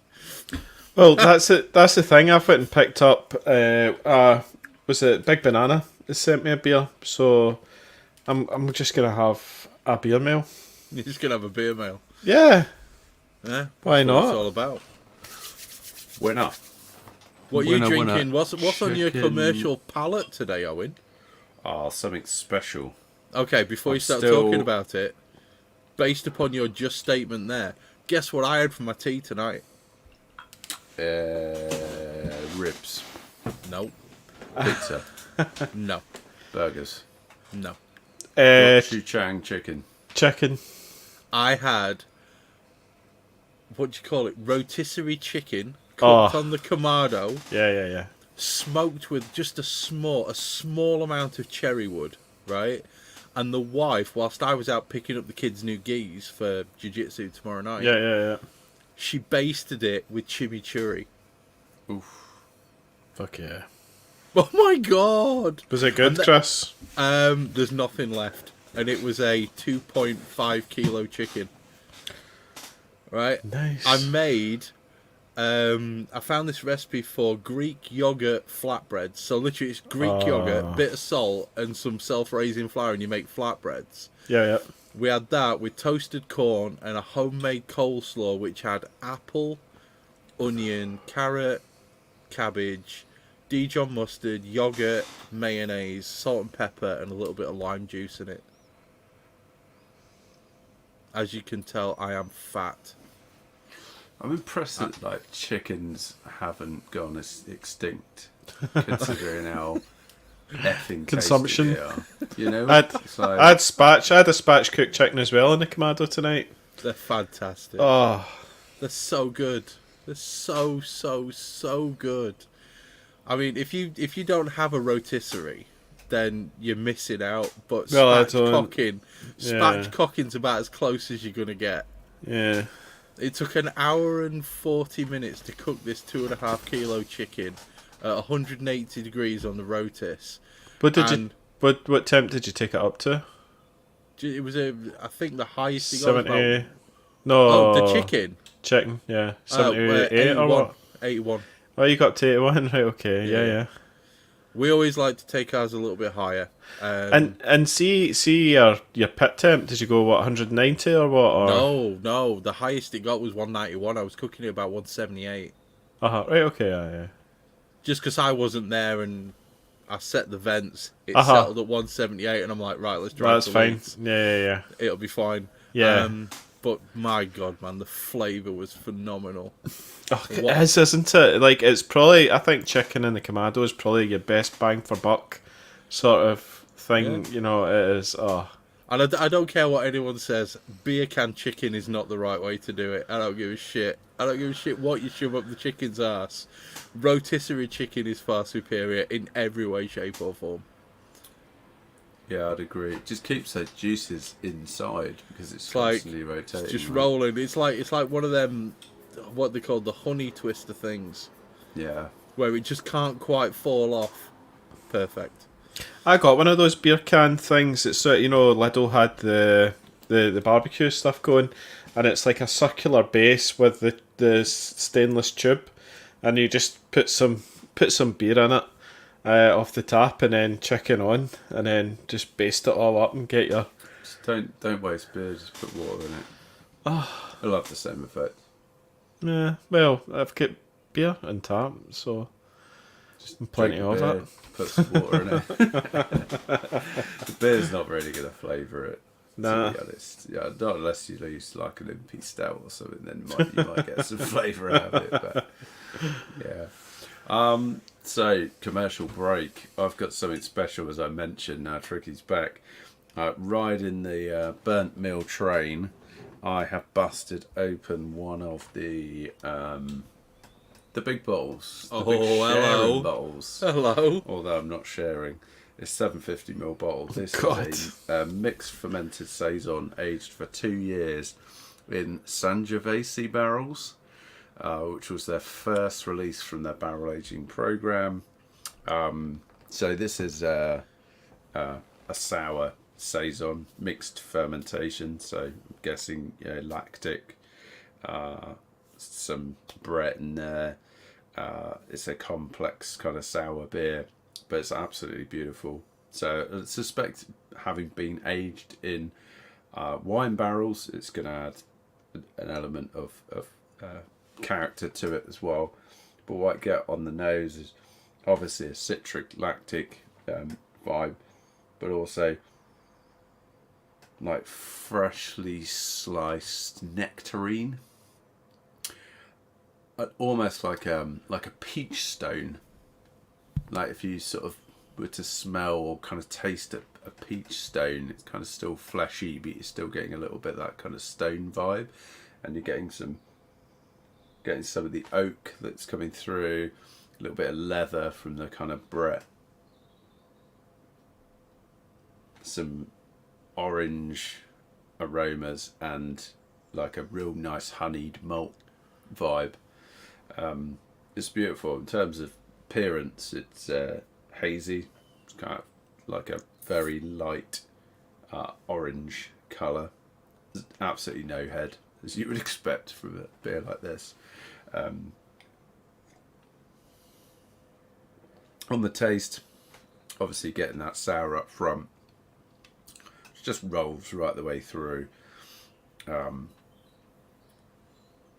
More of that orange, get that honey malt, and it's kind of pithy as well. It's got that kind of pithiness to it that's not bitterness per se, but kind of, it's dry. It's dry, and it's kind of got an ever so slight kind of bitter vibe, which kind of just brings you back. So it's an absolutely beautiful beer.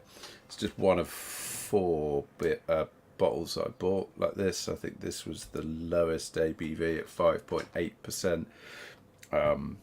But it's beautiful. A beautifully constructed, barrel-aged, mixed fermentation sour saison.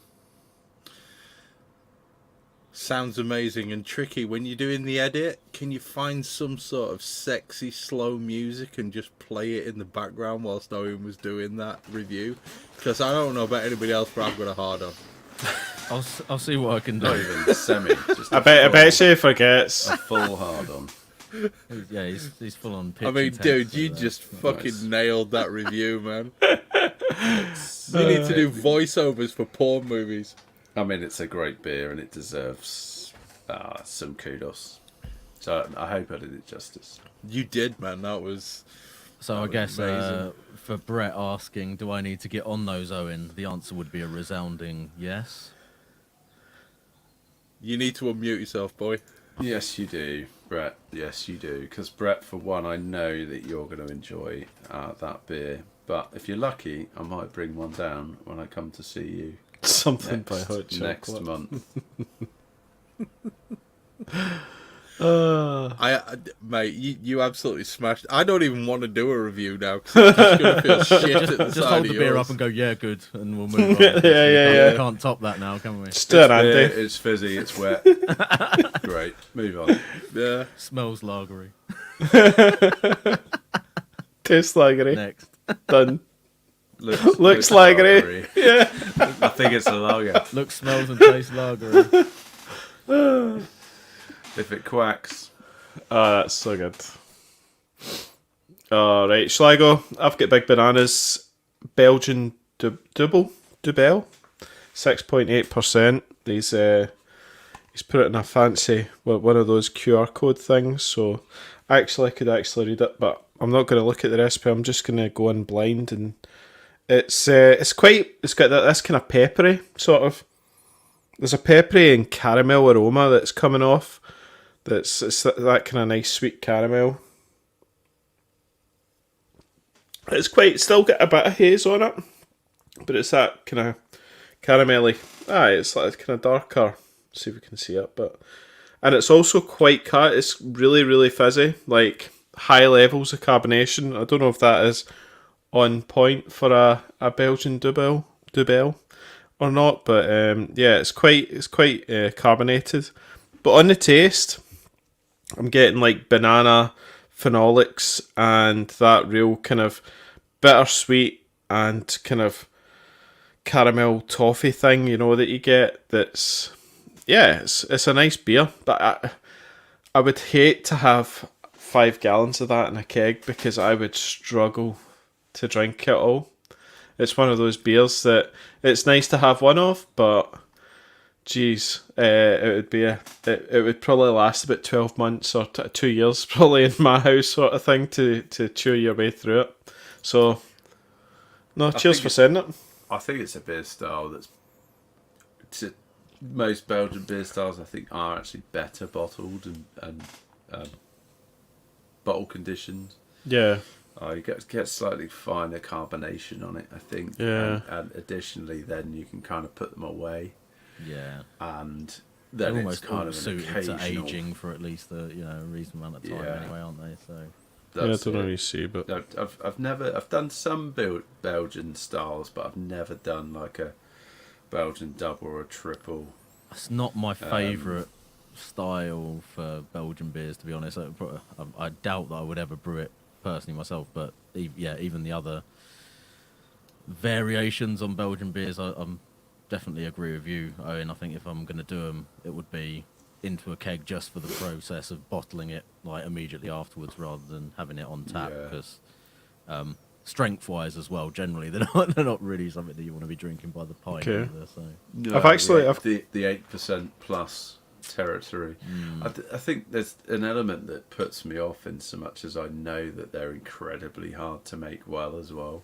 You know, to do a great job of making an excellent Belgian beer is tough. And do you want to go through multiple iterations of 8% double? It's potentially multiple iterations of drain pour as well, isn't it? With those beers. Notoriously difficult yeasts to he manage. He used, was it Cross Maloof flushed Nun Abbey Ale? Yeah. So, but it's a difficult style. I mean, if he's nailed it, then fair play and kudos to him. But man, there's a lot of pitfalls in that style, for sure. Aside from like saisons and stuff like that, are any of us really brewing anything? I don't like saisons. Well, Andy's definitely not doing saisons, but yeah. Anyone else really into like Belgian styles at all? I like I'm definitely the banana. not. The banana crystal sort of things. Yeah. It's nice. I like a table saison. Yeah, I've done 2 saisons just recently, trying to kind of emulate that whole bit like the beer I'm just drinking, which hasn't really worked out, and that is a really difficult start. The mixed fermentation saison is a step up from just making your classic saison. I've done some wit beers. I did a white IPA, which is kind of technically a sort of hybrid Belgian style. So I'm probably leaning more in that direction these days. Hey, if it works for you, man, rock on. Yeah. It's not really working for me at the moment, but it will work I'll eventually, keep at man. I'll keep at it. If you guys, any of you guys use Red X, because this is Red X in this, so it's pale Red X, wheat and Special B. Used it like once for a red IPA. I bought 100 grams right. of Red X once in my life, and I have 70 grams left. So, is that what does Red X What are you bring? using 30 grams of it for? It was in a recipe. I put the 30 grams in that it told 30 me grams. Brilliant. You could use it as a base malt, can't you? Red X. I don't think Yeah, I it used brought it much at 100% 30 in the red grams. IPA. I did. Yeah. But I think it's actually a blend. I think it's not actually a sort of,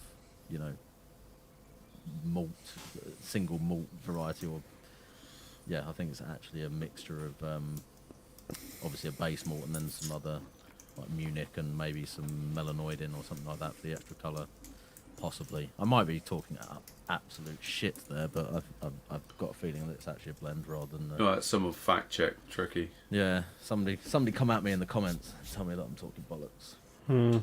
Well, while you're talking bollocks, why don't you give us a review on your beer? Because I'm still trying to work out what the fuck is in this glass. Oh, okay, fair enough. I was sort of thinking you were going to. Pardon my French. I do apologise for swearing. He's working but on the swearing, guys. He is working on it. I am more Right, confused than a baby raccoon right now. Piss poor, but he's working on it. So I've got a Export India Porter by the Colonel Brewery, clocking in at 5.7% ABV. This is one of their beers which is sort of based on a historical recipe. So they take stuff from the a lot of recipes from the kind of Barclay Perkins blog and reinterpret them into kind of their sort of modern version of it or updated version of it. So I believe this is kind of sticking fairly close to the recipe as far as like malt bill and stuff like that. I think they do take out some of the more extreme kind of roast character on them. So where there's a lot of black malt and things like that, they sort of sub stuff out. But then they kind of putting in like American hops. So I think this one has a lot of, judging by the flavour, kind of Columbus or Cascade or possibly Chinook or something like that in there.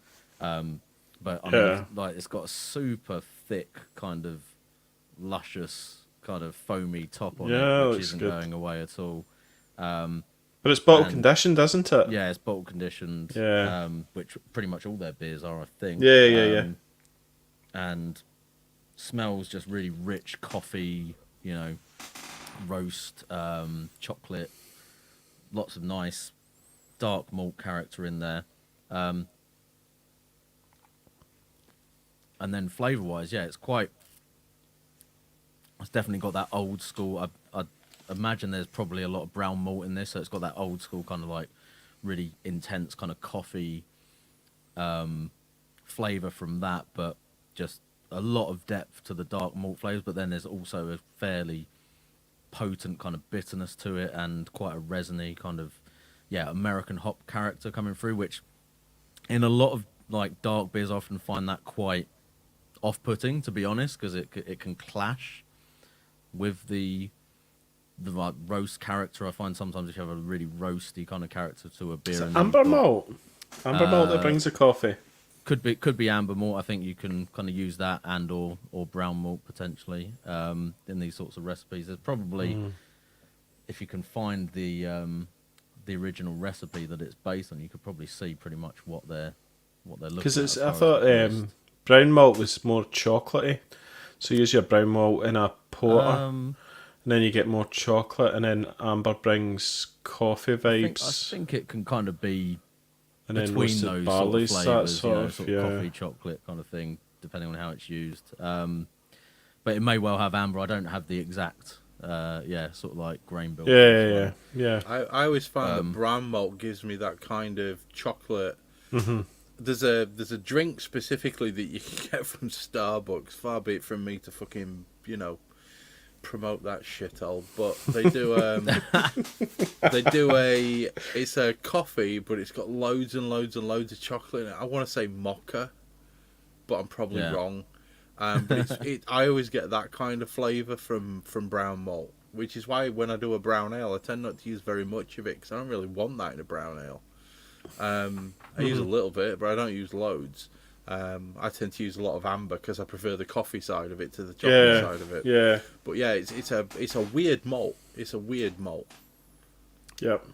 So yeah, what was I saying? So anyway, just talking about your beer. I think the idea with this is like obviously Export India Porter. It's supposed to be like the kind of beer that would have been sent across, to India for obvious reasons, judging by the name. But it's got that hopping rate that you would get with a kind of like IPA, but in a darker beer. And to be fair, this is really it's very intense, like as far as the flavors go. But it's is it one of the better beers that you've had from? Yes. Please tell the listeners about So your. I've had a couple of boxes from. So I got the Bruiser box, that was the craft beer channel kind of tasting episode that they did. Yeah. And so there was some really good beers in there, but there was some beers that I was not really that impressed with at all. Particularly the Kvass or Quass or whatever you're supposed to call it. The baby puke beer. Baby puke beer, yeah, that was not good. And I'm kind of on the fence with them as far as the like pales and IPAs and stuff. I'm not, bottle conditioning and very hoppy beers, as we've talked about a lot. I'm not 100% behind that as a general principle, sort of for brewing. And some of them were a little, not wanting to be too insulting, but came across a little bit homebrewy as far as the sort of standards. But then again, I had a couple that were sort of Nelson hop beers that were really, really good. They're pale ales. But where this brewery really excels is this kind of, retro but brought up to date kind of like. Do you think that's just down to the water as well? Well, London. I have no idea what they do as far as water treatment and stuff like that. But if they are kind of brewing with, city water, London water, then their dark beers. I mean, their export stout is literally in the BJCP guidelines as a benchmark beer for that style, and for good reason, because it's I think it's pretty much widely held view that that's their best beer, and it's like an exemplar for the style.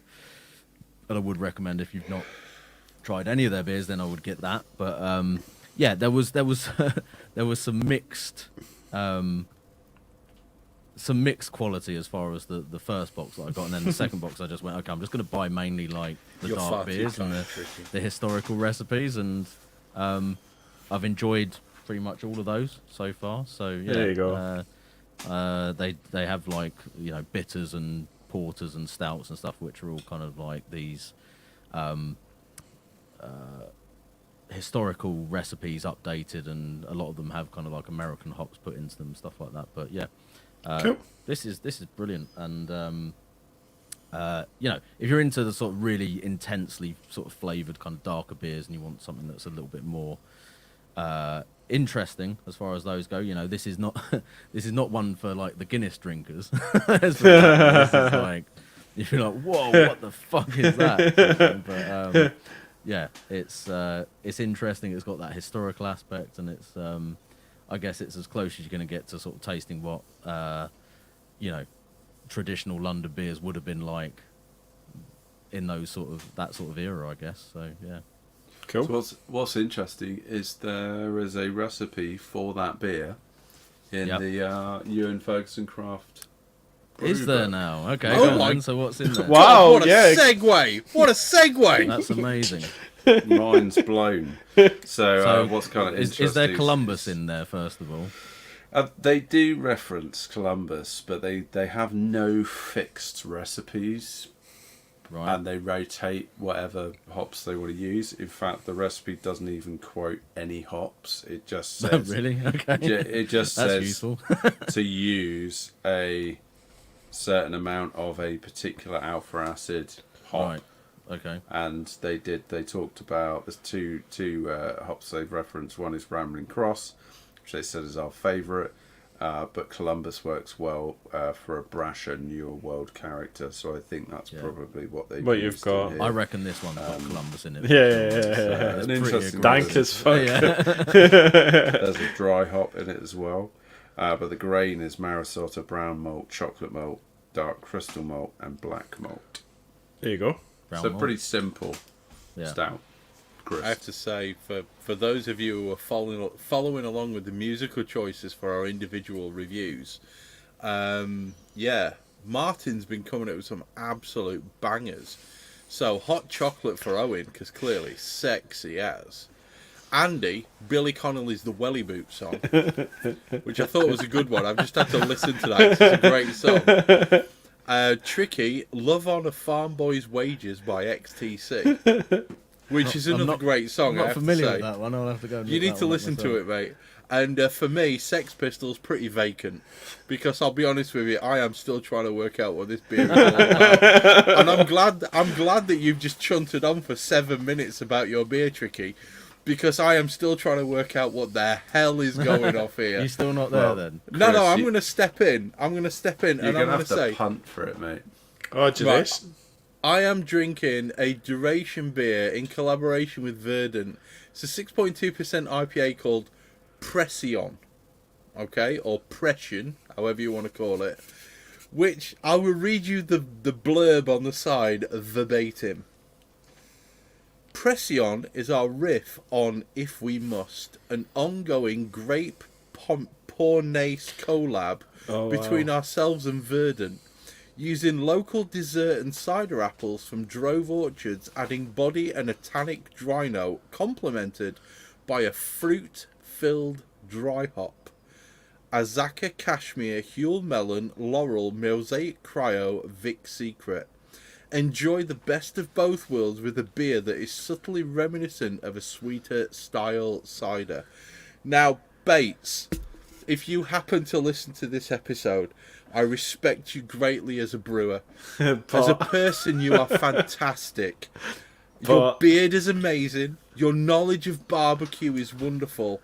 And your I don't really care about this podcast attitude was wonderful when you came on with us. But I have no clue what the hell you are doing with this beer. Is it a cider? Okay. Is it a dry hop cider? I have no clue what this is. Right? It clearly is beer because it tastes beery.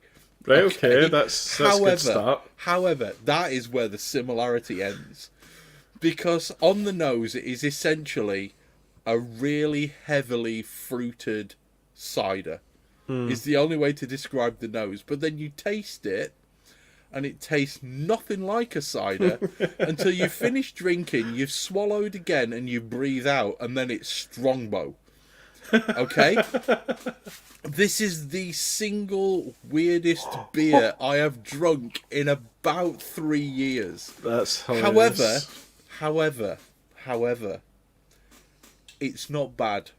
It's not bad. It's not bad. It's strange. It's messing with you. It's strange because you drink it and you're like, what is going? This is an IPA. And it tastes like an IPA, and there's the bitterness of an IPA. But then you get to the end, and it's like, why does this taste like Strongbow? It's weird. This is it's a weird beer. However, it is not unpleasant. It is drinkable, right? 6.2%, so it's a bit hefty for me. But it's drinkable. But what? I don't know. I can't. To coin 2015 gamer speak, what is this? I don't even. What was the beer? It's called Pom something? Pression by Duration. And it's a 6.2% IPA that tastes like Strongbow when you breathe out. Okay. So it's not like supposed to be a funky IPA or anything like that. It's just Snakebite. I don't know. I don't know what to make of this Craft beer. Snakebite. It is weird. It's weird, but on the nose, it's. I mean, it's fruity as hell. Don't get me wrong, fruity as hell. However, you swallow and you get IPA bitterness, followed by fruity out, and it's very, very fruity. You can taste the melon. That's how good. we have some agreement in the chat about the snakebite feel, Chris. Yeah, so it's a bit weird. I'm right there with you, Ocean. Okay, it's a strange old beer. However, it is not unpleasant. That is the thing. It's sucking me back in for more. Right? Don't get me wrong. It's not Turtles All the Way Down, which is an absolute smasher. A high quality snakebite though. Yeah, no blackcurrant. But this is it's a very very. If they've still got it on the website, if you want to experience the weirdness, go and buy some off their website, because this is strange as hell. I'm trying not to swear, but my what in the sweet baby Jesus have you done to me, Bates? I don't fucking get this beer. I just don't get it. Well, Chris has been thrown right off the tracks with that beer. I think he's lost now. He's lost. What It even kind of is reminds this? me actually a little bit of a beer that a guy from my homebrew club brought along. I'm winging it slightly here. He's really into saisons, and he made a saison style beer, and he added a 6-bottle wine kit to it as well. He did what now? Yeah, yeah. Just run that one by me again. So he used a 6-bottle wine kit. It's a relatively small wine kit. I think you've And, talked about this before, Owen. Blended it with like a saison beer. Yeah, and you've.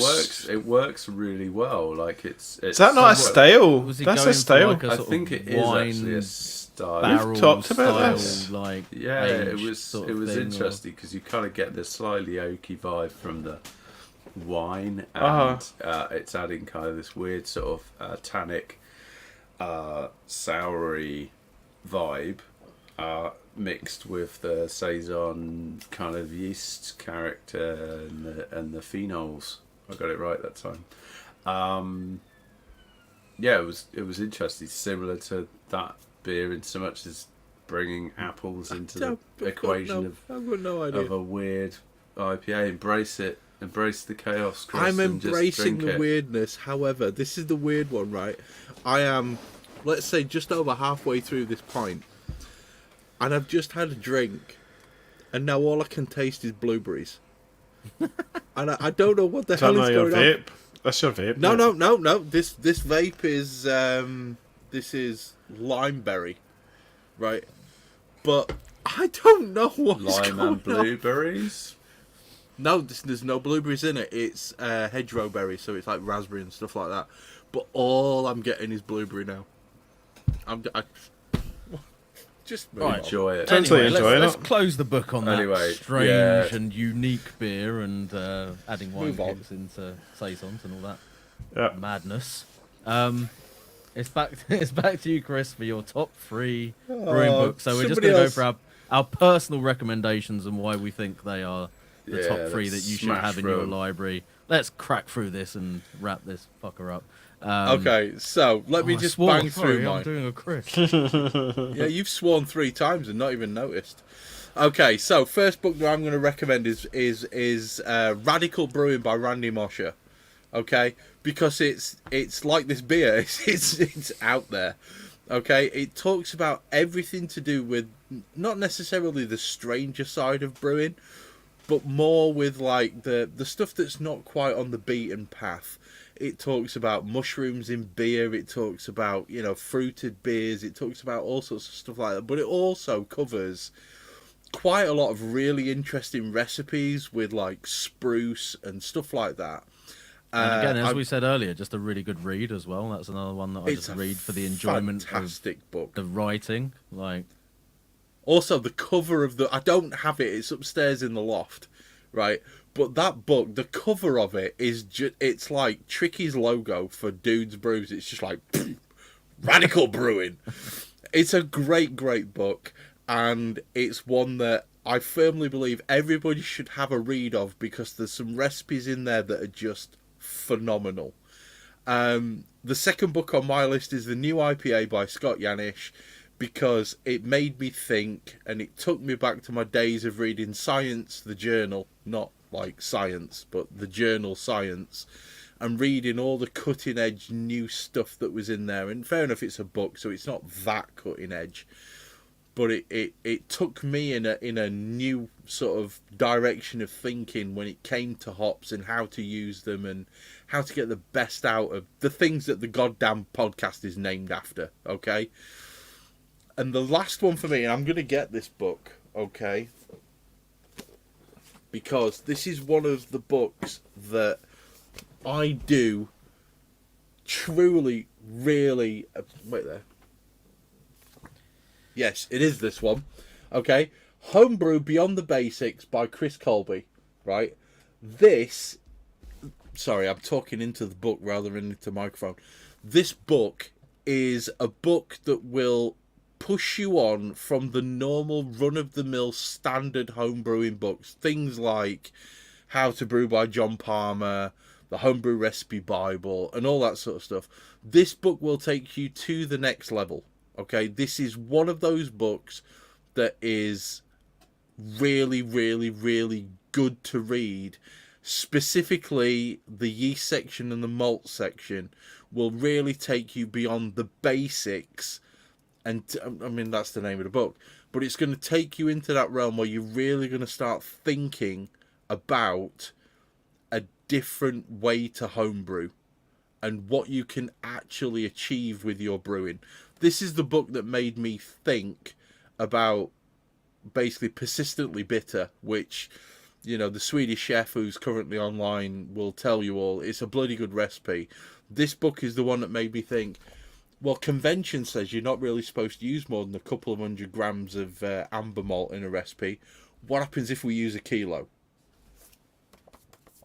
This is the book. Great book.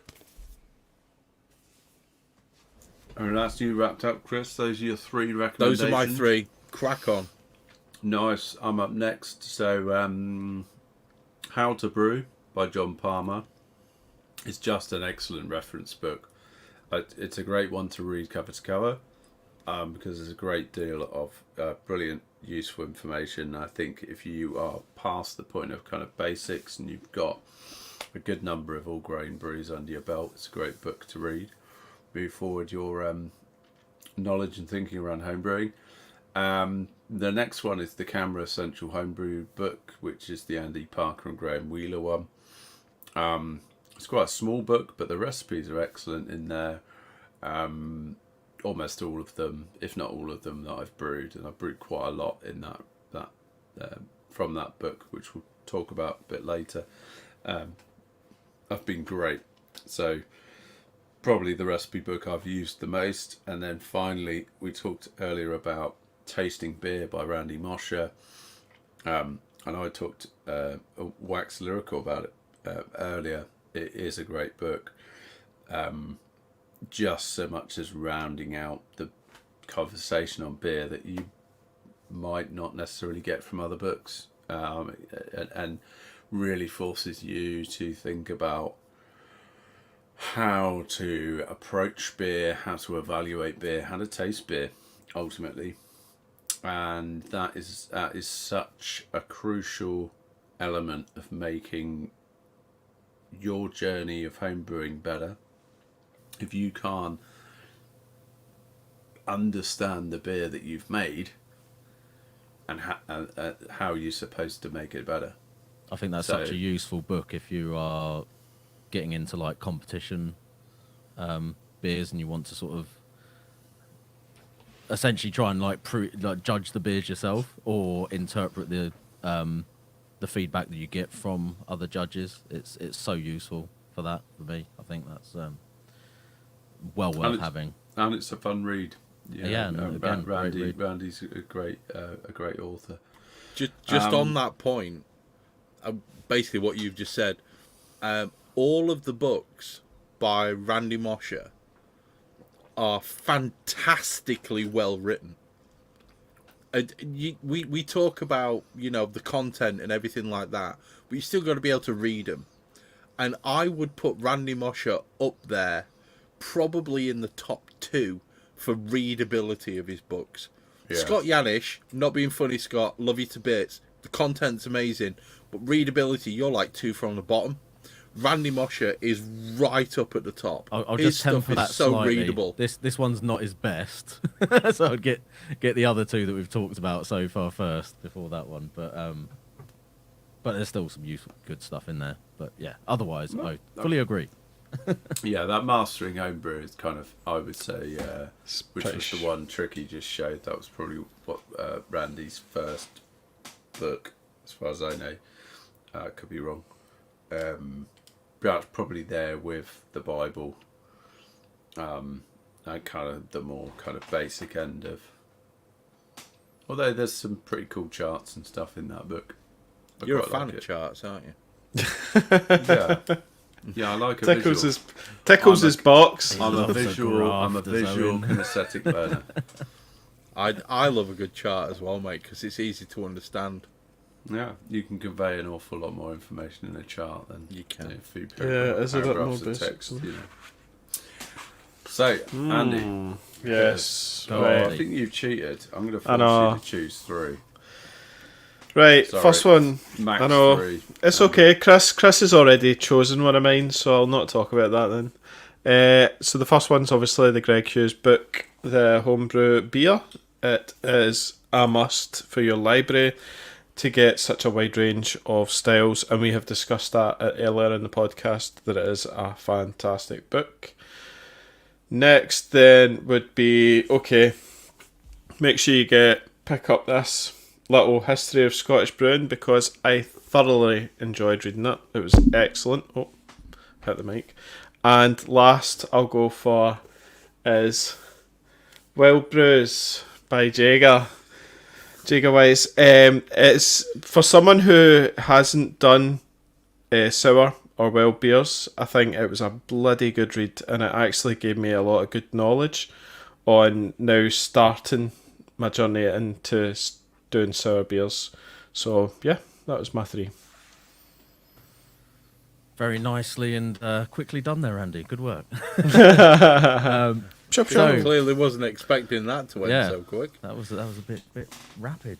So my 3 choices were slightly limited by the fact everyone else went first and chose loads of books that I would have put in my top 3 beforehand. But one of them would have, regardless of that, would have definitely been the lager book that I talked about previously. And again, it's unfortunate that it's not widely available Yeah. at all anymore. But it is it's just a great read, regardless of the kind of homebrewing aspect of it. And I will put in the Homebrew All Stars by Drew Beecham and Denny Conn as Another great book. number 2. My reason for that one particularly is that it's a good resource as far as recipes. It's not got loads of recipes in it, but it dives into the technique in a really interesting way from lots of different perspectives. Alongside the recipes, and it's specific to those particular beer styles as well. So there's some really great tips in there, from sort of lager brewing through to doing sort of Belgian styles, or various other sort of categories of beer in there, which is great. And then, although I was kind of running out of ideas slightly by this point because of everyone else's choices, I'll put in the big book of clone recipes, just because it's as far as a resource for recipes to use, or at least use as inspiration. 300 recipes in that book. You can't really do much better than that, and it does span a very wide range from, if for some bizarre reason you wanted to try and recreate Heineken at home, all the way through to doing like a St. Bernardus kind of traditional Belgian Christmas beer or something like that. It pretty much covers all that kind of stuff. Maybe not quite the more, as we were saying earlier, there's definitely seems to be a gap for the more modern interpretations of IPA and hazy beers and neeps and stuff like that as far as recipe book goes. But other than that, it's pretty much got everything covered. So, yeah. Brett's just and made a very Brett- good point. No, not Foster's. No. You can clone No. Foster's if you want from that book. If you're into drinking shit beer, you can clone Foster's. Has it got Foster's in there? Yeah, I'm he linked intrigued it. now. He Has actually it linked actually it. got the Foster's recipe in there?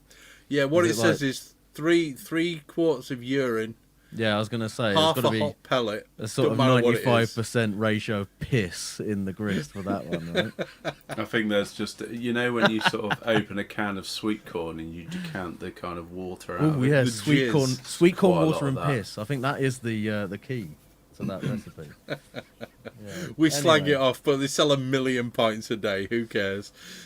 It's just hilarious that you can't fucking buy it in Australia. That's the Yeah, best that is thing the about funny that. one. I found it in Australia once, Did you? But it was right at the back of the import Right. beer. And I But was it's like, the look, amber nectar. Foster's. Yeah. Okay, so what we're going to do right now is all of us have basically had our say on what these books are. So We're going to have a little drink of our beers. We're going to give you guys a minute. Everybody who's currently live on the chat, post up your favourite book. Do it now. Everybody, post up your favourite book. We're having a minute. There'll be a minute's silence. Well, there won't be, because, you know, we're talking and stuff. But post up your favourite books in the chat. Come on, let's do it.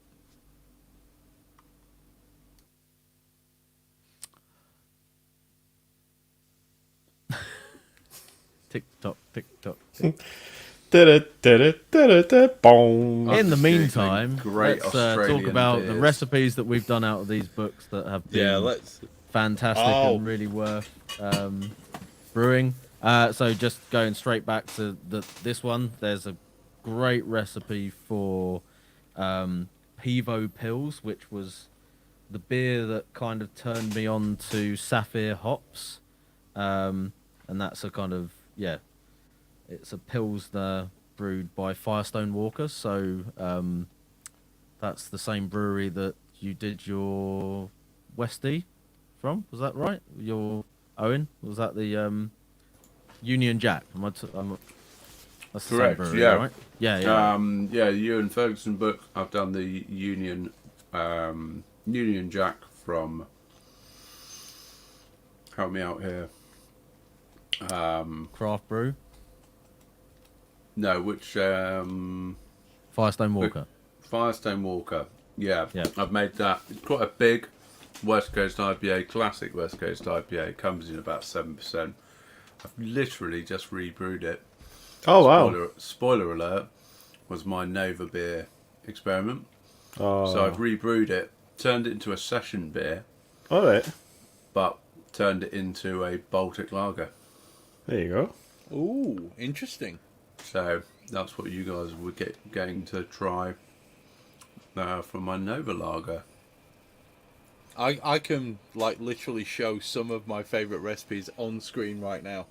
Moonlit Meadow Oktoberfest, which is from Methods of Modern Homebrew by Chris Colby, right?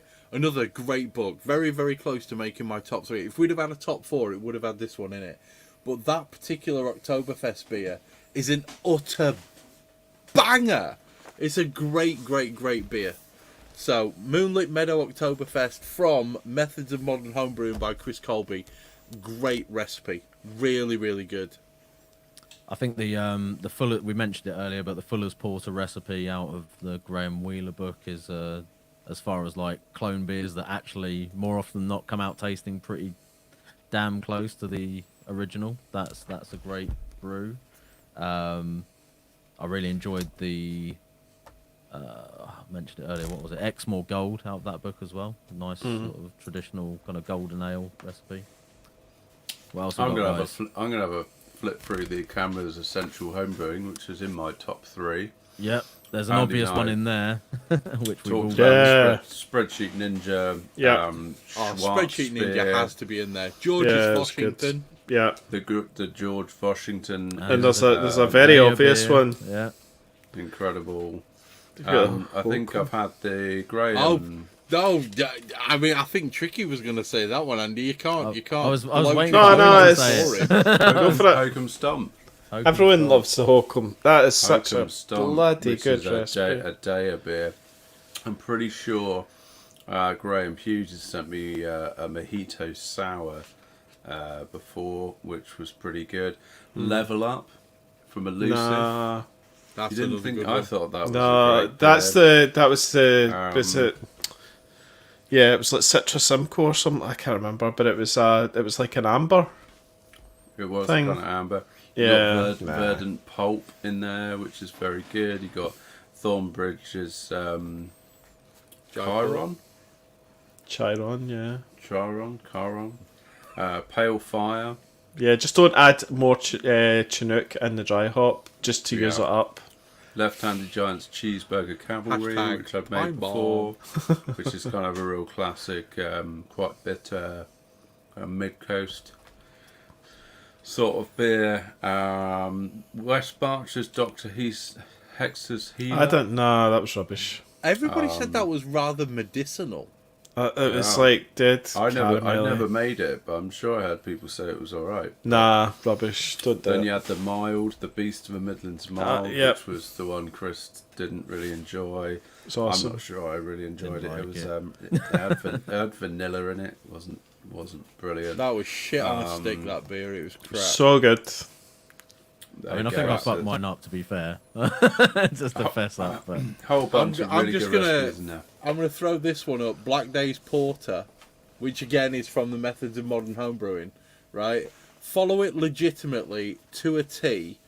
I'm moving the wrong way. That recipe is an absolute banger. A great porter. Not quite as good as Hokum. Yeah. However, standing on its own, if you've not had Hokum, make that before you make Hokum. Just It's another really, really good book. On- Really, really good recipe. on dark beers, the brown porter out of the Bible is an excellent base beer. that's very close to the Fuller's Porter recipe. I think that's kind of the That's inspiration brilliant. for that. But Yeah. that is a great recipe. I've put coconut in that and I upped it a little bit, the alcohol, and it is just a great kind of starter. Even just the beer itself is a great beer. I put coffee in mine, and that was really good. Yeah, there There's you go. like a summer ale recipe, which is a really simple, like English light ale kind of recipe that's great out of that book as well. Not brewed that for a long, long time, but But we mentioned it. There's a Czech Pils. That is Czech Pills, oh and I think I've done again way back, but I think I did I think there's one in there called like a Cornish Miners Ale. or something Tin like Miners thing. That's a nice one as well. I that, which made is that, yes. Bramling Cross. It's a Oh, Bramling right. Cross beer, isn't it? That's So, why I yeah, made it. it's a good That's a one. great beer. If you're Oh looking no, for the something... new edition does have a milkshake IPA in it. And a Brut IPA. This is the Close Die. that page. Look at those. Die and Tear the page get off. off We've got sea. just rip them out. Burnt now. Bye. This is what most people these days would consider a West Coast Pilsner. Right, the new American Pilsner, which is from Homebrew Beyond the Basics.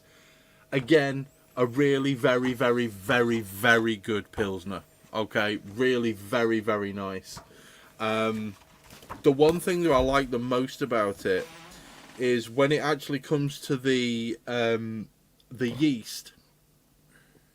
It's one that doesn't get used an awful lot, insofar as recipes that you see around. But it's Y yeast 2206, their Bavarian lager yeast, and it is, it's a great one. But for me, it's the mixture of Citra, Columbus, Cascade, and Centennial. It's literally the 4 C's in one beer. Very, very nice. Very, very nice. I remember making that before a barbecue, and the people who came round for the barbecue, we literally drank the entire keg. And I think I'd only kegged it about 4 weeks beforehand, and it disappeared in about 5.5 hours. Great beer. Nice. I've made I think I've made the Cascade Pale Ale from the Bible,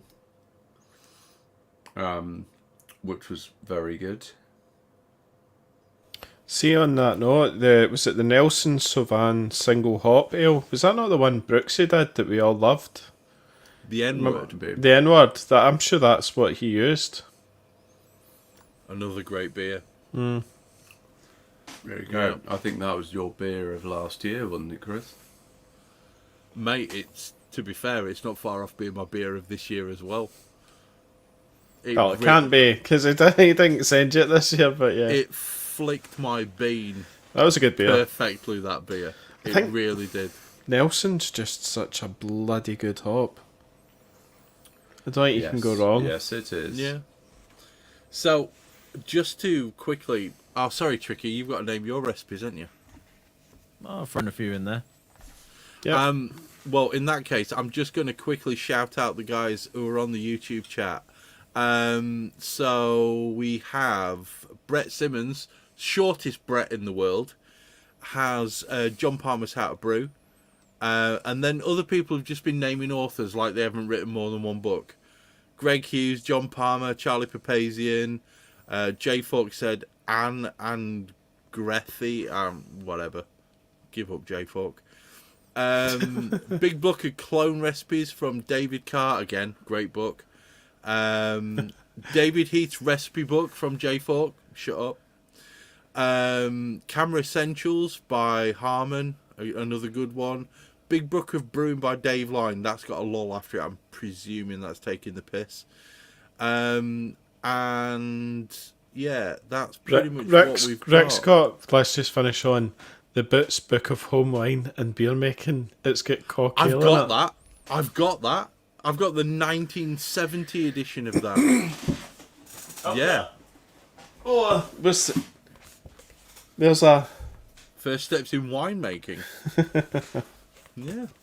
I've got that book somewhere. The author's name being ironically surnamed Berry. Berry, yes. C.J.J. Berry. That's a quick route to rocket fuel, most of those recipes. I tried a couple of them. Fucking... Add 4 pounds of sugar. A lot of sugar in those recipes. When in doubt, you can run your car on it. Well, you laugh. The old Prosecco I made the wife, 3 kilos of sugar. It was a single kit. Nice.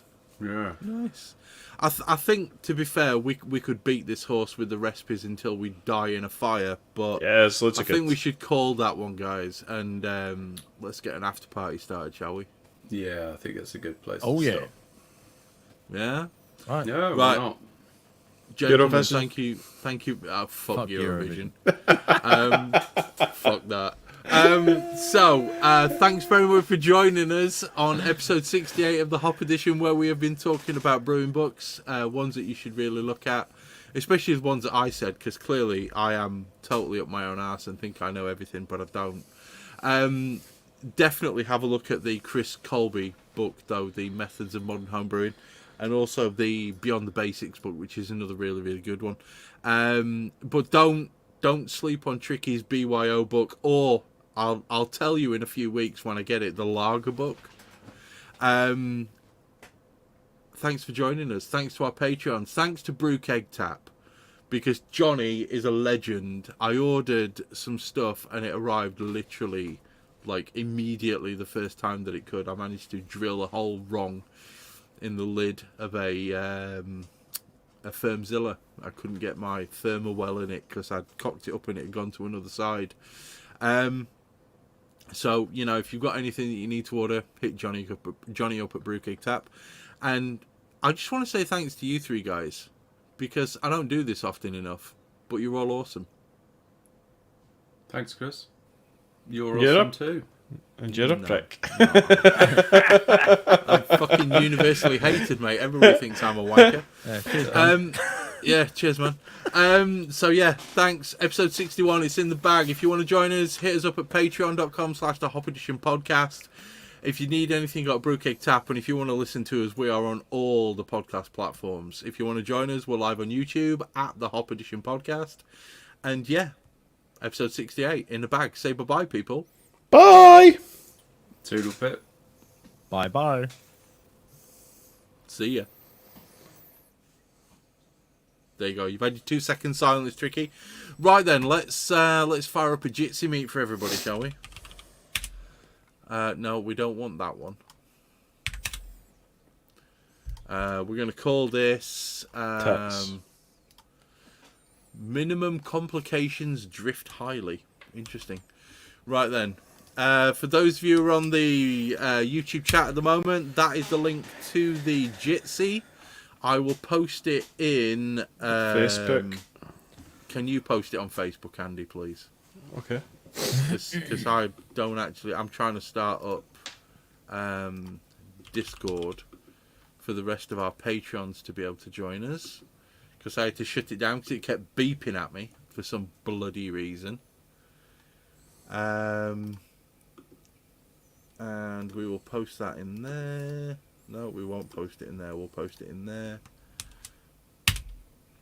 For those of you who are currently on Discord, the link is currently at the bottom of Discord. So, thank you very much for joining us, and I think that's pretty much everywhere. Andy's going to post it on Facebook if you want to join us, and we will catch you all later. So, toodle pip, people.